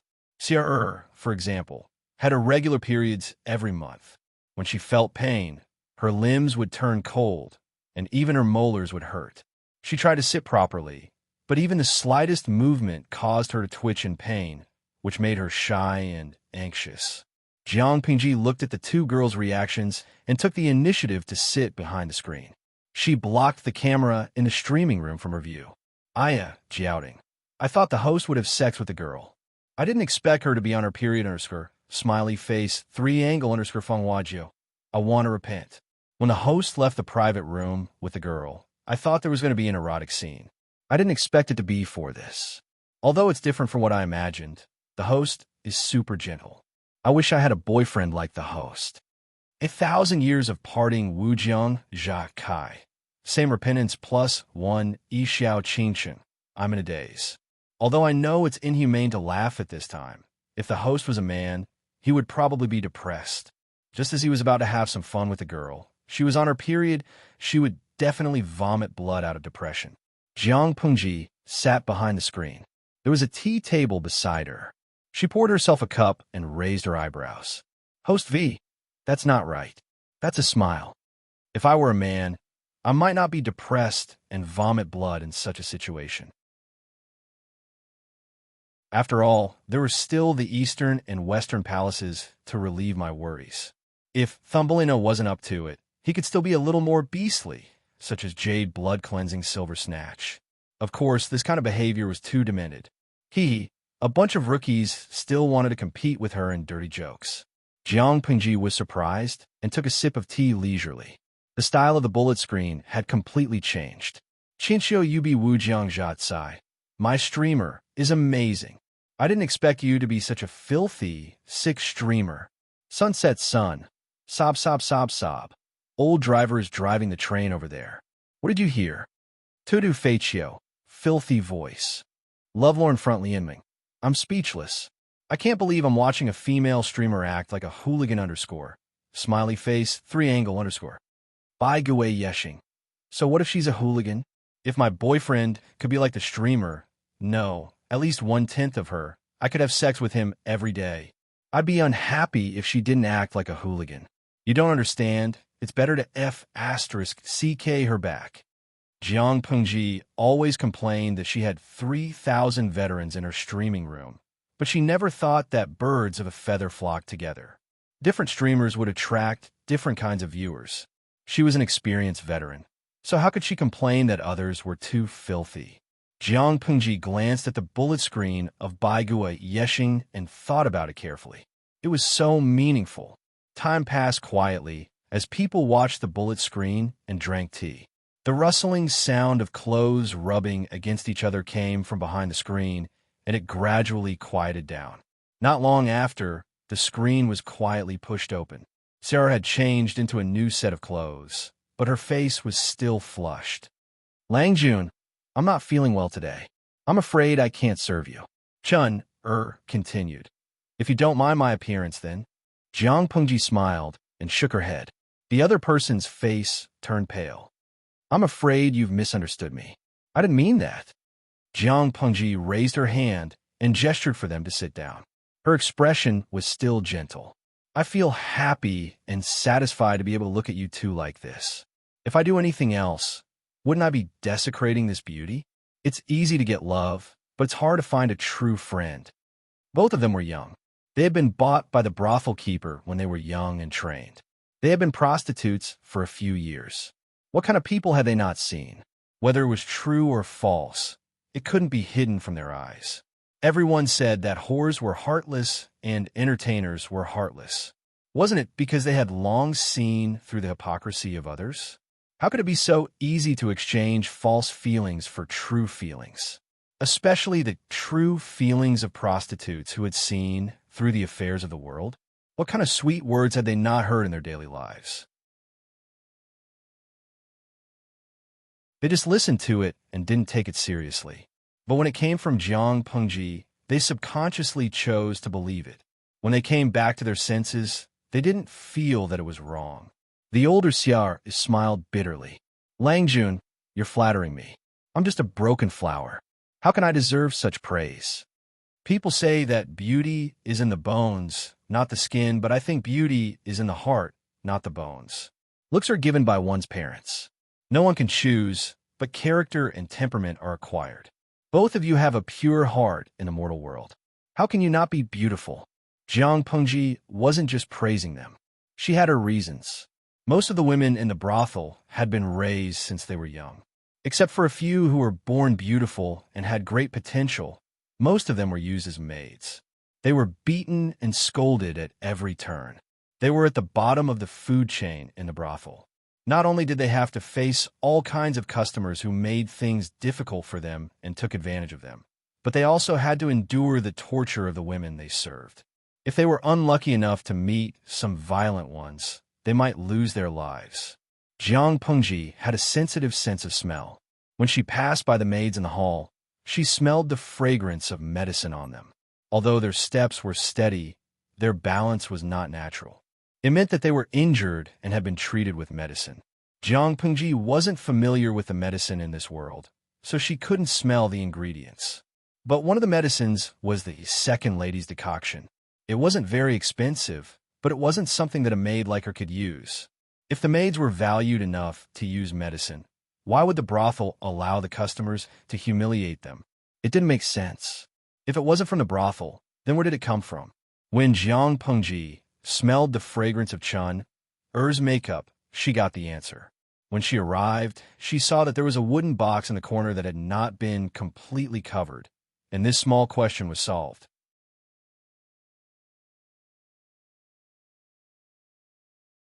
Chapter 101.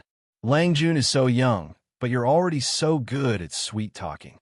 When you grow up, I wonder how many girls you'll disappoint. Love Go Little Say, Net W, Chu Xia, or held the handkerchief in her hand and used it to cover her lips.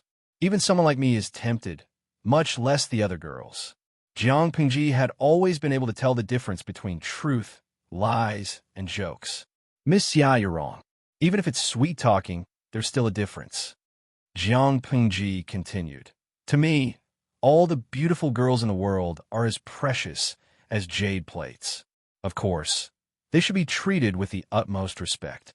My sweet-talking is from the bottom of my heart, and it's not frivolous at all. As for other men, if they have bad intentions, even if they can name a flower, they'll still be acting like a hooligan. As soon as she finished speaking, the two girls were amused. They felt as if they had eaten honey. Just as Jiang Pengji said, her words were from the bottom of her heart. That was why they were so touching.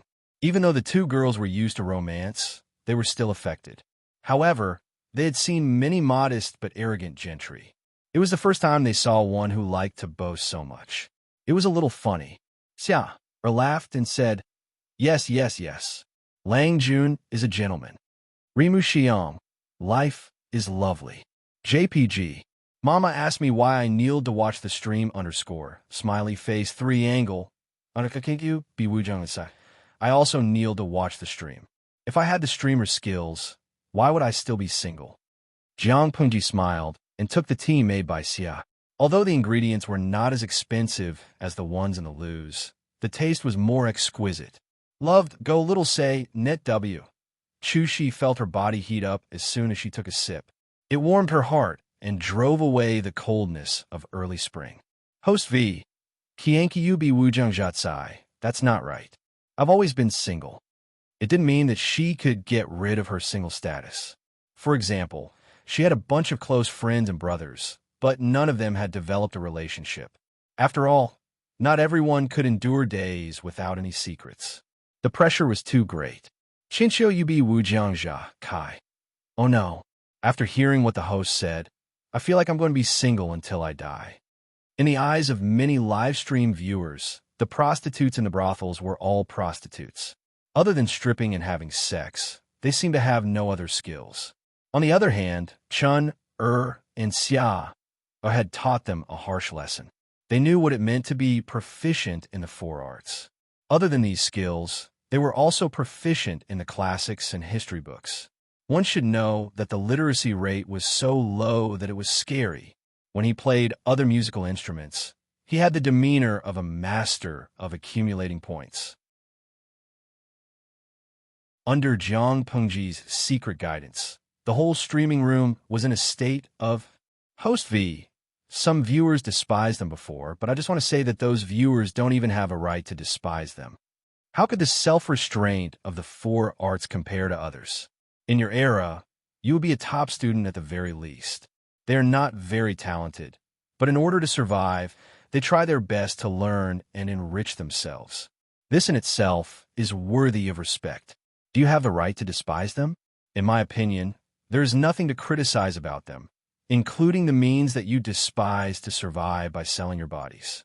Jiang Pengji still did not understand where some people in the streaming room got their sense of superiority from. Indeed, there was a generation gap. Rimu Xiang. That makes some sense. I suddenly thought of some old jokes about transmigration. The female protagonist must go to a brothel to perform a modern hit song and dance, and then people will be shocked. It's funny now that I think about it. After all, the two eras are not only separated by time and space, but also by culture. Some people agreed with Jiang Pengji's opinion, but naturally, there were also people who disagreed. Dolly Buting. A prostitute is a prostitute. No matter how talented she is, she still depends on being F***ed for money. No matter how nice it sounds, she is still a whore. What do you mean, host? When people mock you, you act like your tail was stepped on and you can't wait to whitewash yourself. I can guess that you used to be in this kind of business, right? These days, all kinds of lowly people can transmigrate and become a lady from a rich family. With a change of body, people can't smell your pretentious aura. Jiang Pengji read the comments, but the smile on her face did not disappear. It was not that she had good self-restraint. In fact, her temper had always been terrible. It was just that people could not see the bullet screen in the streaming room. If she suddenly lost her temper, it would definitely scare Xia and Chun who were sitting beside her. It would not be good to scare beautiful women for the sake of a few ignorant people. She was too lazy to pay attention to them, lest she lowered her status. Facts speak louder than words. She would make them shut up.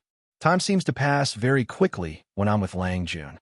Xia held a cup of Wuhong soup that Jiang Pengji had specially ordered. She drank it, which greatly relieved the pain in her abdomen. Her pale face became a little rosier, and her eyes became more watery. Jiang Pengji heard the sound of the night watch outside and silently calculated the time. If you don't mind, can I come visit often? When it comes to poetry, even many of my classmates are not as accomplished as you two ladies. Jiang Pengji smiled sincerely. She said she would come to visit, and she really meant it. If the court allows women to become officials with your talents, you two will definitely be able to get a seat. When that time comes, you might even be able to become officials of the same court. Jiang Pengji's last sentence was mostly a joke, but the first sentence was a real compliment. Xia blushed, but her eyes were clear. She said, Lang Jun, you're making fun of me. I only read classics and history when I'm free. How can I compare to your classmates? Moreover, this is a brothel. Lang Jun, you have a beautiful woman in your backyard, so you should stay away from this place. Rimu Xiang, the host charm can even tempt the ladies in the brothel smiley face 3 angle Chinchio Yubi Wuzhang Zhakai. I know why the host doesn't want to be single. It must be so that others can't be single, flirting with all the ladies and raising their standards of choosing a husband, so that most men can't be single. How sinister. Fang Wajio, host, can you get that idiot Dali to stop talking? He's so noisy that I can't watch the stream. Host V, if others want to bark like dogs and show off their manners, why should we stop them? The audience was speechless. What she said made sense, and they were speechless. Ladies, why do you have to belittle yourselves? Jiang Pengji said with a smile. Just wait and see.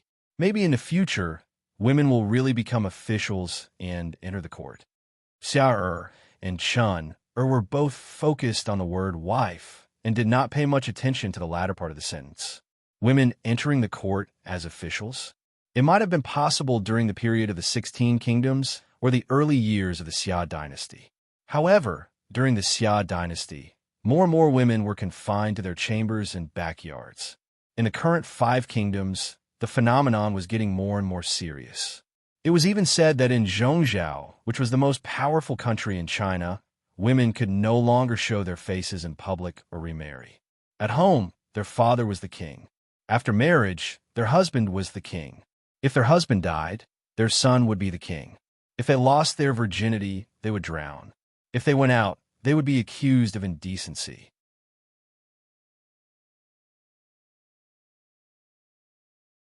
Chapter 102. Lang Juan's mouth is so sweet that it has entered my heart. A hoarse old woman's voice came from the door. Jiang Pengji frowned, and Chun thought she was unhappy. Why would anyone disturb us at this hour? Nothing out of the ordinary happened, but to outsiders, the 2 ladies had entered the room to serve her. Normally, no one would disturb them. Otherwise, what if the guests were to be interrupted when they were in high spirits? What would they do if they became impotent? Xia stood up and smiled. Lang Jun, don't be angry. I'll go take a look. As he finished speaking, he folded his sleeves and left.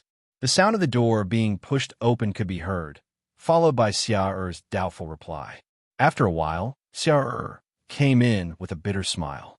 She said in a low voice, that was the maid who cleaned the courtyard. She said that a girl ran away. The pimps in the building couldn't catch her. Someone suspects that she is hiding in one of the ladies' rooms. Is that why we have to search your room? Jiang Pengji frowned. She knew very well whether there was another person in the room. If we don't search it, people will gossip. Xiao'er sighed. Because she was clean, she was asked to serve the mysterious guest, Wu Ma Jun. Her life was more comfortable than the other ladies in the brothel. However, it made the top courtesan unhappy.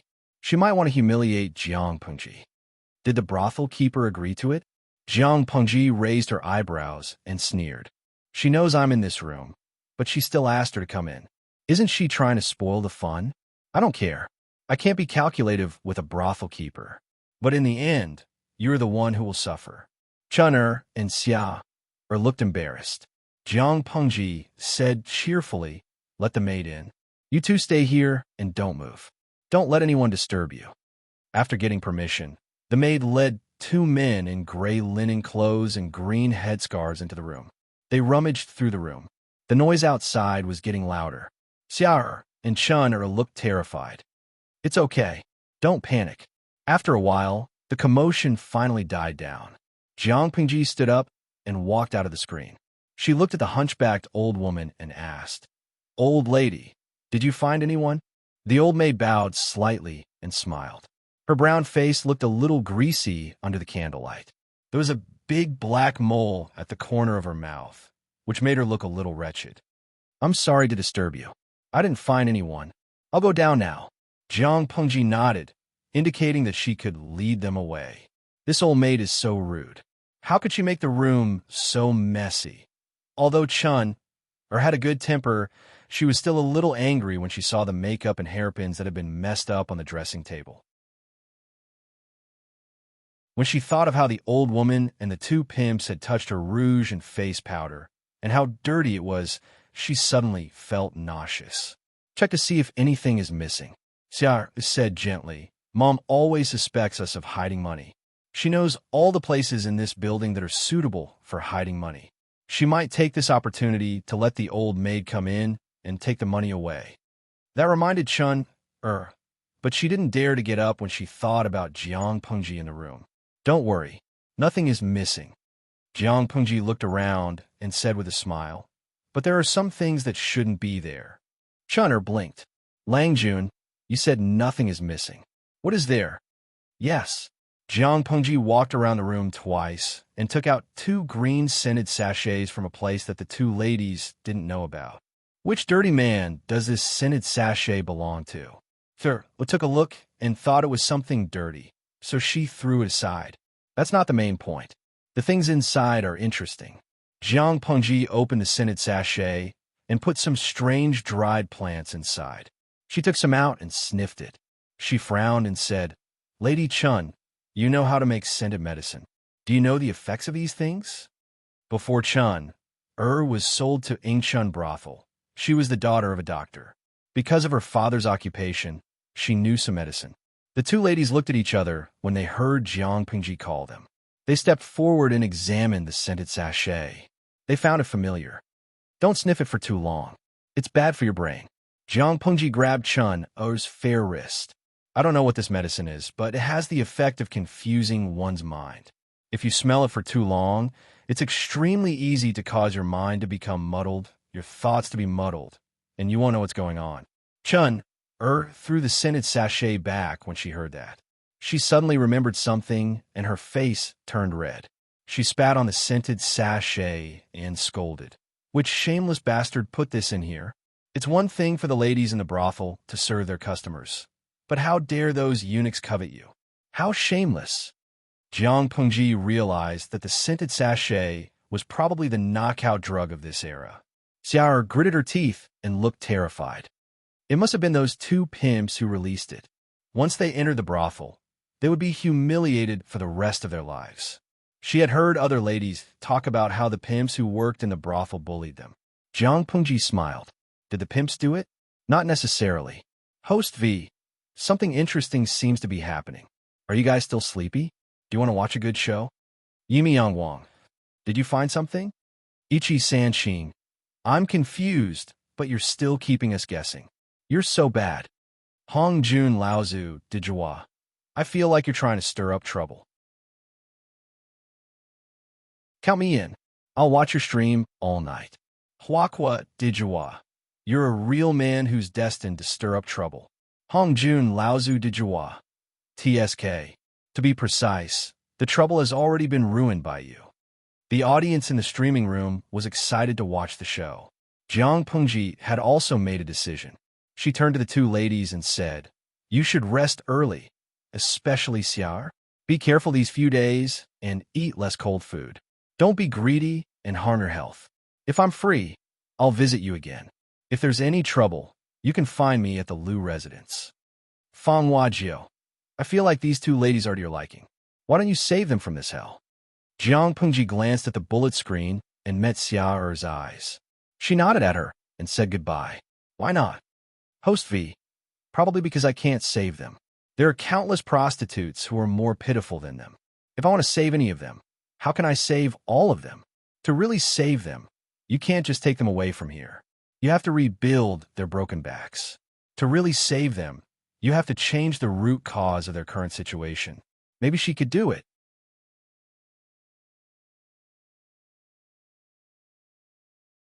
Chapter 103. Jiang Pengji was stunned for a moment when she saw the words soft-hearted and kind-hearted. She didn't know whether to laugh or cry. Host V. It's the first time someone said I'm soft-hearted and kind-hearted. That was the judgment of the viewers who were separated by a dimensional screen. Because the images they saw were what she wanted them to see, they were easily misled by subjective emotions. But what kind of person was Jiang Pengji in reality? They would find out soon enough. Yimi Yang Wang. Host, you said you were going to watch a good show. Where is it? Jiang Pengji squinted her eyes and opened the sandalwood fan in her hand. A sly smile blossomed on her face.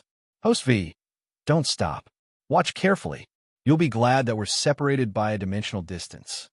After sending the bullet screen, Jiang Pengji ignored the viewers who were dumbfounded. She made a detour to the backyard of Ingshun brothel, climbed over the wall, and nimbly hid in the shadows cast by the eaves. She adjusted her breathing rate and controlled her breathing movements to minimize her presence. The viewers in the streaming room were dumbfounded. Jiang Pengji thought about it and asked the system to turn on the infrared camera system at night. From her angle, she could see the corner door of the backyard. Because there was a small artificial hill nearby, the light couldn't penetrate it. As a result, the corner door was unusually dark. Yimi Yang Wang. This is what the backyard of a brothel looks like. People come and go. It's quite lively. Now, is the streamer looking for someone here? They're all unfamiliar faces. What's so interesting about it? After waiting quietly for a while, just when everyone's patience was about to run out, a few sneaky figures walked out of the back hall. With the help of the ultra-clear streaming camera, the viewers in the streaming room could clearly see the figures. Some of the viewers who were watching the stream recognized them immediately. Wasn't that the old woman who led the pimps to search Chun Er's room? As they were thinking about it, the old woman bent her back and lowered her head to talk to the two pimps. The three of them seemed to be chatting happily. Jiang Pengji looked at them coldly. The two pimps looked around. One of them took a small silver coin from the old woman's hand. They didn't care that the silver coin was dirty. They put it in their hands and bit it hard. Then they took it out to check if it was real or fake. Then, the two pimps looked at each other and waved at the old maid. They separated in different directions. The old maid rubbed her hands against the corner of her linen clothes and continued to hunch her back. She quietly opened the corner door and walked to the alley separated by a wall from the backyard. The audience was puzzled. What was going on? Following that, some of the audience members tried to make guesses after connecting what had happened. Qinshan Mushue. Are the three of them splitting the loot? He secretly embezzled the hard-earned money of the prostitutes in the brothel. He felt like a blood-sucking bug. Tudu Feitio. Based on my understanding of the host, things are definitely not that simple. Didn't she say that she didn't want to stop just now? She probably wanted to do something to teach you a lesson. Think about the last time she beat a servant to death. Although most of the audience in the streaming room were novices, and it was the first time for many of them to enter the streaming room, The video of Jiang Pingji's previous streaming had been spread on the public platform of their dimension. The most bloody video was censored after it was broadcasted. The censored video was the content of the servant being beaten to death. Dolly Buting, haha, I'm not scared. Come at me if you have the ability, bitch. Although the bullet screen was very tough, the audience felt that it was a bluff. At that moment, some of the audience could not help but come back to their senses and dig out what Jiang Pengji had said before. You will be glad that you and I are separated by a dimension. This host is going to tear apart her own audience again? Host V, you are thinking too much. You are not that important. At most, you're just a bonus. Not everyone is qualified for her revenge. Don't think too highly of yourself. While the audience was guessing, the old maid had already turned into the alley. Jiang Pingji got up and chased after her. Stepping on the eaves and walls, she was relaxed and natural, as if she was taking a stroll in the park. Not long after, the audience in the streaming room heard a rustling sound coming from the deep alley. With the convenience of the infrared camera at night, the scene in the deep alley was clearly displayed in front of them. Yimi Yangwang, damn, host, are you serious? You want us to watch an old woman take off her clothes and see her naked body? In the deep alley, the old maid with a hunchback was taking off her heavy linen clothes one by one. They thought they would see a high-energy scene, but they soon realized that something was wrong. She was wearing too many clothes, wasn't she? As she took off her clothes one by one, the hunched and bloated old maid gradually became thin until she took off her hair cap, revealing her tightly tied black hair. Only then did the audience realize that she was not an old maid at all. Qianshan Mushiwe. Is this the legendary magical disguise technique? It's even more magical than plastic surgery here. They witnessed the whole process of a hunched and bloated old maid turning into a skinny middle-aged man. When he wiped off the greasy brown, unknown substance on his face, a sharp mouth and monkey cheeks were revealed, and a pair of slender rat eyes were particularly bright in the dark night. His face was no longer brown, but it looked like he had been drinking too much. After stuffing the disguise into the gray bag one by one, the man adjusted his clothes, pinched the heavy money bag hanging on his waist, and revealed a satisfied smile. Humming a tune, the man strode out of the deep alley with his head held high. He did not notice that there was a pair of cold eyes staring at him from the wall. Looking at the direction he was going, he should be going to the main entrance of Ingshun brothel. Jiang Pengji sneered. The man heard the noise and turned his head abruptly. He shouted, "Who's there?" "No one." The man frowned. He could not help but wonder if he was being paranoid and had an illusion. However, the next moment, something fell on his back. Before he could turn around, he felt a sharp pain in his neck. Staring at the unconscious man for a while, she said with slight disappointment, "It's a small fish." She grabbed the back of the man's collar with one hand and easily dragged him into the deep alley. Squatting beside the man, Jiang Pengji frowned. The audience in the streaming room held their breath, afraid to disturb her thoughts. After a while, she pulled out a snow-white handkerchief from the man's lapel. There was a snow-white and delicate lotus embroidered on it. The owner of the handkerchief was not an adult woman, but an unmarried girl. She was about 10 years old and was not a prostitute. Jiang Pengji closed her eyes slightly and searched for a small bag on the man's waist. There were 7 pearls of the same size and shape.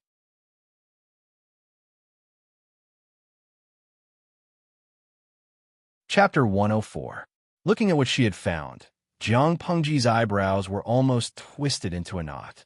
She looked at the man with an unfriendly gaze, as if he was not a living person in her eyes, but a corpse that had already turned cold. Love, go, small, net W, chew on the side. The audience in the streaming room was so curious that they wanted to climb out of the screen and shake her shoulders. Don't keep us guessing. Jiang Pengji did not seem to notice the anxiety of the audience. Instead, she raised her hand and untied the belt around the man's waist. She took out something that was wrapped in something hard from his clothes. She squeezed it, and the texture was as she had guessed. She opened it and saw that it was a small roll of bamboo slips.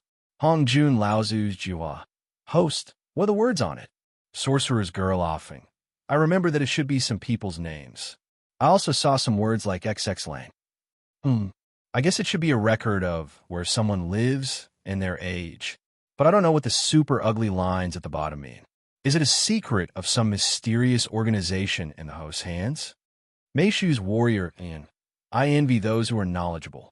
I used to know astronomy and geography, but after 4 years in university, I feel like I've become illiterate smiley face 3 angle host, only know 2 words on this bamboo slip. I'm sorry, my language teacher. Jiang Pengji pursed her lips. At that moment, the man who had fainted slowly woke up. Before he could raise his hand to rub the sore spot, he suddenly saw a dark figure squatting beside him. He almost rolled and crawled 2 steps backward. However, he soon found that his belt had been loosened, and his loose pants were no longer tied. As he crawled, he quickly took off his pants below his buttocks, revealing a patch of white. When the night wind blew, it was so cold that he could not help but shiver. At that moment, the monkey-like man could not help but want to cry. He thought that he had only met a robber, but he did not expect that the other party wanted to rob him of his body. Everything happened so suddenly that the audience in the streaming room could not react at all. Their vision was already blocked by a large patch of white. Hong Jun Laozu's chrysanthemum. Damn, although I have such an ID, I'm really not interested in a man's chrysanthemum. Now, the streamer's driving skills are really unexpected. The dirty scenes are as fast as lightning. Qianshan Mushua. Oh my, streamer, you're the death of me. My mom watched the stream with me, and now I'm kneeling on the ground. Jiang Pengji was also stunned. She had a disgusted expression on her face. She lifted her leg and kicked the man's left buttocks. The man fell forward like a dog eating its food. He even staggered and rolled twice. The stones on the ground rubbed against his face, leaving several bruises on his face. Being treated like this, the man suddenly felt a surge of anger in his heart. Without caring about fear, he rolled to the side and pulled some distance away. He grabbed his pants tightly with both hands, spat, and said fiercely, "Which idiot dares to rob me of my body?" Jiang Pengji was speechless. She didn't need to look to know that the live stream room would be full of ha ha ha ha, and use this as a joke to mock her. He robbed me? Hearing this, Jiang Pengji felt as if her fingers had touched the snot of an unknown person. The cold and sticky feeling spread from her fingertips to her whole body. She had goosebumps, which disgusted her. You don't deserve it. He thought it was a homeless man or a desperado who wanted to rob him. But when he heard the voice coming from the darkness, he was startled. That clear and clean voice automatically made the general outline of a handsome young man appear in his mind. Nowadays, men were very popular. The business of places like the South Yard Lagwan was even better than the brothels. In the man's mind, he subconsciously recalled his little lover in the South Courtyard's brothel. Not to mention that her body was soft and delicate. Her soft and tender skin was extremely good to the touch. Her taste was even more memorable than some clean virgins.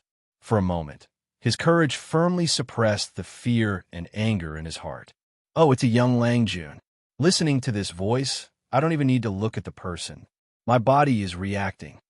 The man used the hemp rope he found at the last minute as a belt around his waist, but he didn't really run naked. Jiang Pengji's face became more and more gloomy. The man's vision was affected by the darkness, so he could only see a vague outline, even with his eyes wide open. However, she could see the undisguised, dirty expression on his face, which made her feel disgusted. If you told my brother earlier, he would definitely have sex with you. You wouldn't need to force yourself, relying on his age and height. The man seemed to be very fearless. He had a lot of good stuff on him, so he was not afraid of the young man with such a young voice and short stature. His reaction just now was because it was too sudden and he was startled by it. Those who dare to tease me are either not born yet, dead, or on their way to die. Jiang Pengji held the wig that the man used to disguise himself as an old woman. She squeezed it into a ball and punched the man's face. Then she forced the wig into his mouth. At the same time, she hit the man's lower abdomen with her knee, causing a moment of numbness and loss of control of his limbs. No one knew better than Jiang Pengji what kind of force she used to hit which part of the body and what kind of reaction it would produce. Even if Lu Lanting had been a weakling in the past, she would still have been able to subdue him easily, let alone now. How disgusting. Jiang Pengji's wooden clogs were 3 inches below the man's navel. The unspeakable pain in his balls overtook the pain in his face and lower abdomen. The man curled up into a ball, his eyes almost popping out of their sockets, and the corners of his eyes were bloodshot. However, he couldn't scream because his mouth was still stuffed with the stinky wig. Saliva flowed out of the wig. Now, I had a feeling that the host crushed my balls and D***ck. It hurts so much. I was so scared that I stuffed Thumbelina into my pocket and fell my little friend. Now I'm being treated as a lunatic by my friends. Fatty Big C, that's nothing. Can you imagine the 8 of us touching each other's crotches?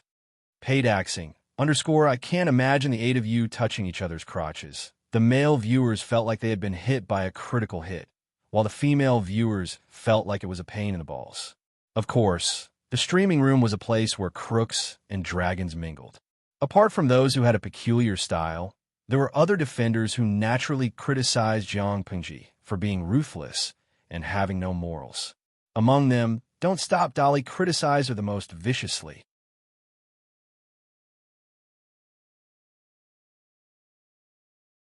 Chapter 105. I originally wanted to give you a quick death, but I didn't expect you to be so eager to go to hell. Jiang Pengji grabbed his collar with one hand and lifted him up easily. She said coldly, "If that's the case, I'll fulfill your wish." The man's face was already green and red from the pain. He didn't hear what Jiang Pengji said at all. His numb limbs didn't listen to him at all. However, I'm someone who likes to squeeze out every last bit of value from people. Since you're still useful, I'll allow you to live in luxury for a while longer. After she finished speaking, Jiang Pengji's eyes revealed a trace of ruthlessness. She quickly disappeared, as if she had never appeared. Host V. As a responsible host, I think it's not just about broadcasting some boring daily life. I also need to popularize some common sense knowledge to the audience, such as how to make a stubborn duck tell the truth. Young man, have you heard of torture? Jiang Pengji's words piqued the curiosity of some of the more timid viewers. They were obviously scared to death and covered their eyes with their hands, but they still could not resist the curiosity in their hearts. They could not help but secretly open their fingers and peep through the gaps between their fingers to see what would happen next. In the Federation's dictionary, interrogation by torture was different from ordinary interrogation procedures. Those who knew the ropes would most likely shudder at the mention of it.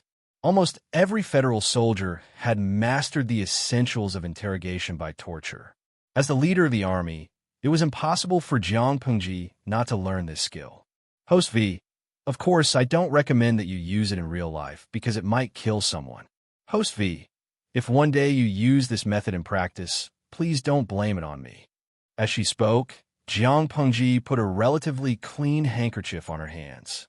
Using the man as a teaching tool, she personally taught the livestream audience what a real professional interrogation was. On the surface, it was far less bloody than the so-called 10 great tortures, but in essence, it was more ruthless than those brutal punishments. Not only could it destroy the body, but it could also easily destroy the mind. Even a well-trained genetic warrior would not be able to withstand the full set of torture methods of the Federation, let alone a hooligan with a weak heart from ancient times. Jiang Pengji had only shown a little of her power, but the other party was already on the verge of collapsing. His consciousness was in a muddled state. She took out a flint and burned the handkerchief. The orange light illuminated half of her face. "What's your name?" "Lin Shengdog." The man's eyes were unfocused, and the hair cover in his mouth had been removed. However, there was still a steady stream of turbid saliva flowing down the corner of his mouth. Some dripped onto his upper body, and some flowed down his neck to his collarbone. This scene could definitely drive a germaphobe crazy. Jiang Pengji narrowed her eyes. "You're not a local. Where are you from?" "Meng County, Tsang Prefecture." The man tilted his head, and his limbs twitched from time to time. His gaze was blank, but his reply to Jiang Pengji was clear. "Meng County. Song Prefecture? Jiang Pengji frowned and searched through Lu Lanting's memories for information about the place. The land of Dongqing was divided into 6 states and 21 counties. Sangzhou was one of the more prosperous states. Because the trade route to the north was smooth, it had close connections with the northern borderline. Many merchants went there to do business. Therefore, Sangzhou's economy was at the forefront of Dongqing. As for Meng County, it was the largest county in Song Prefecture and had the richest economy. Apart from you, there are a few other accomplices. What are their names? What do they look like? Where are they now? Jiang Pengji asked the last question. It meant that the shifty-eyed man had reached the end of his life. The man answered each question one by one. Jiang Pengji's expression turned cold, as if it could freeze a person's heart. Good answer. I'll give you a quick death this time. Jiang Pengji easily ended the man's life. Out of habit, she cleaned up the evidence of the crime. Then, she stood up and left the alley with her usual expression. A figure in green stood at the entrance of the alley. Her clothes fluttered in the night breeze, and the cold moonlight illuminated her figure.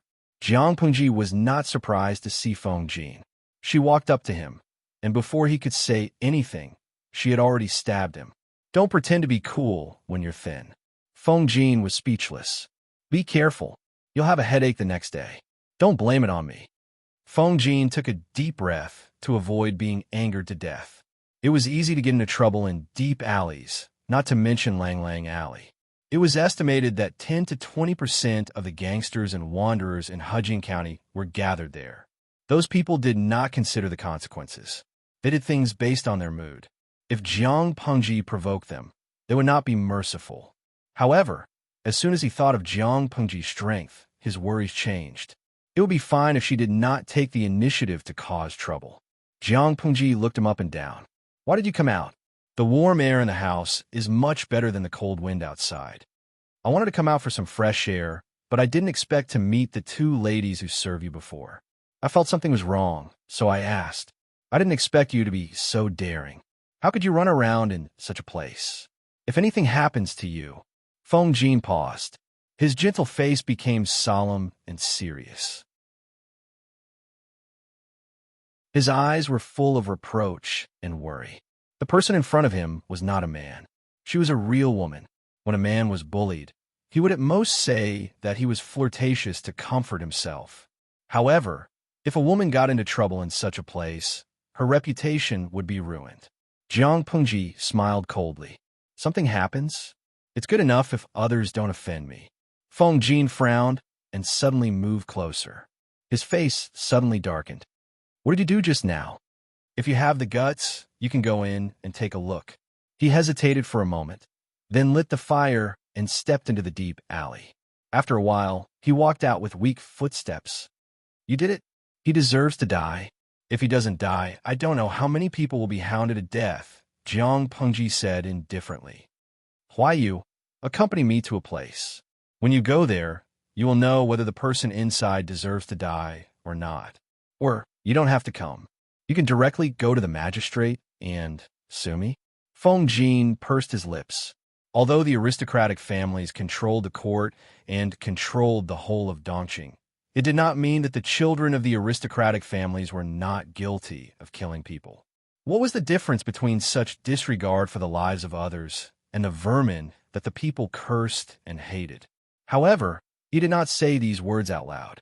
Because of admiration, Feng Jin's position was still on Jiang Pengji's side.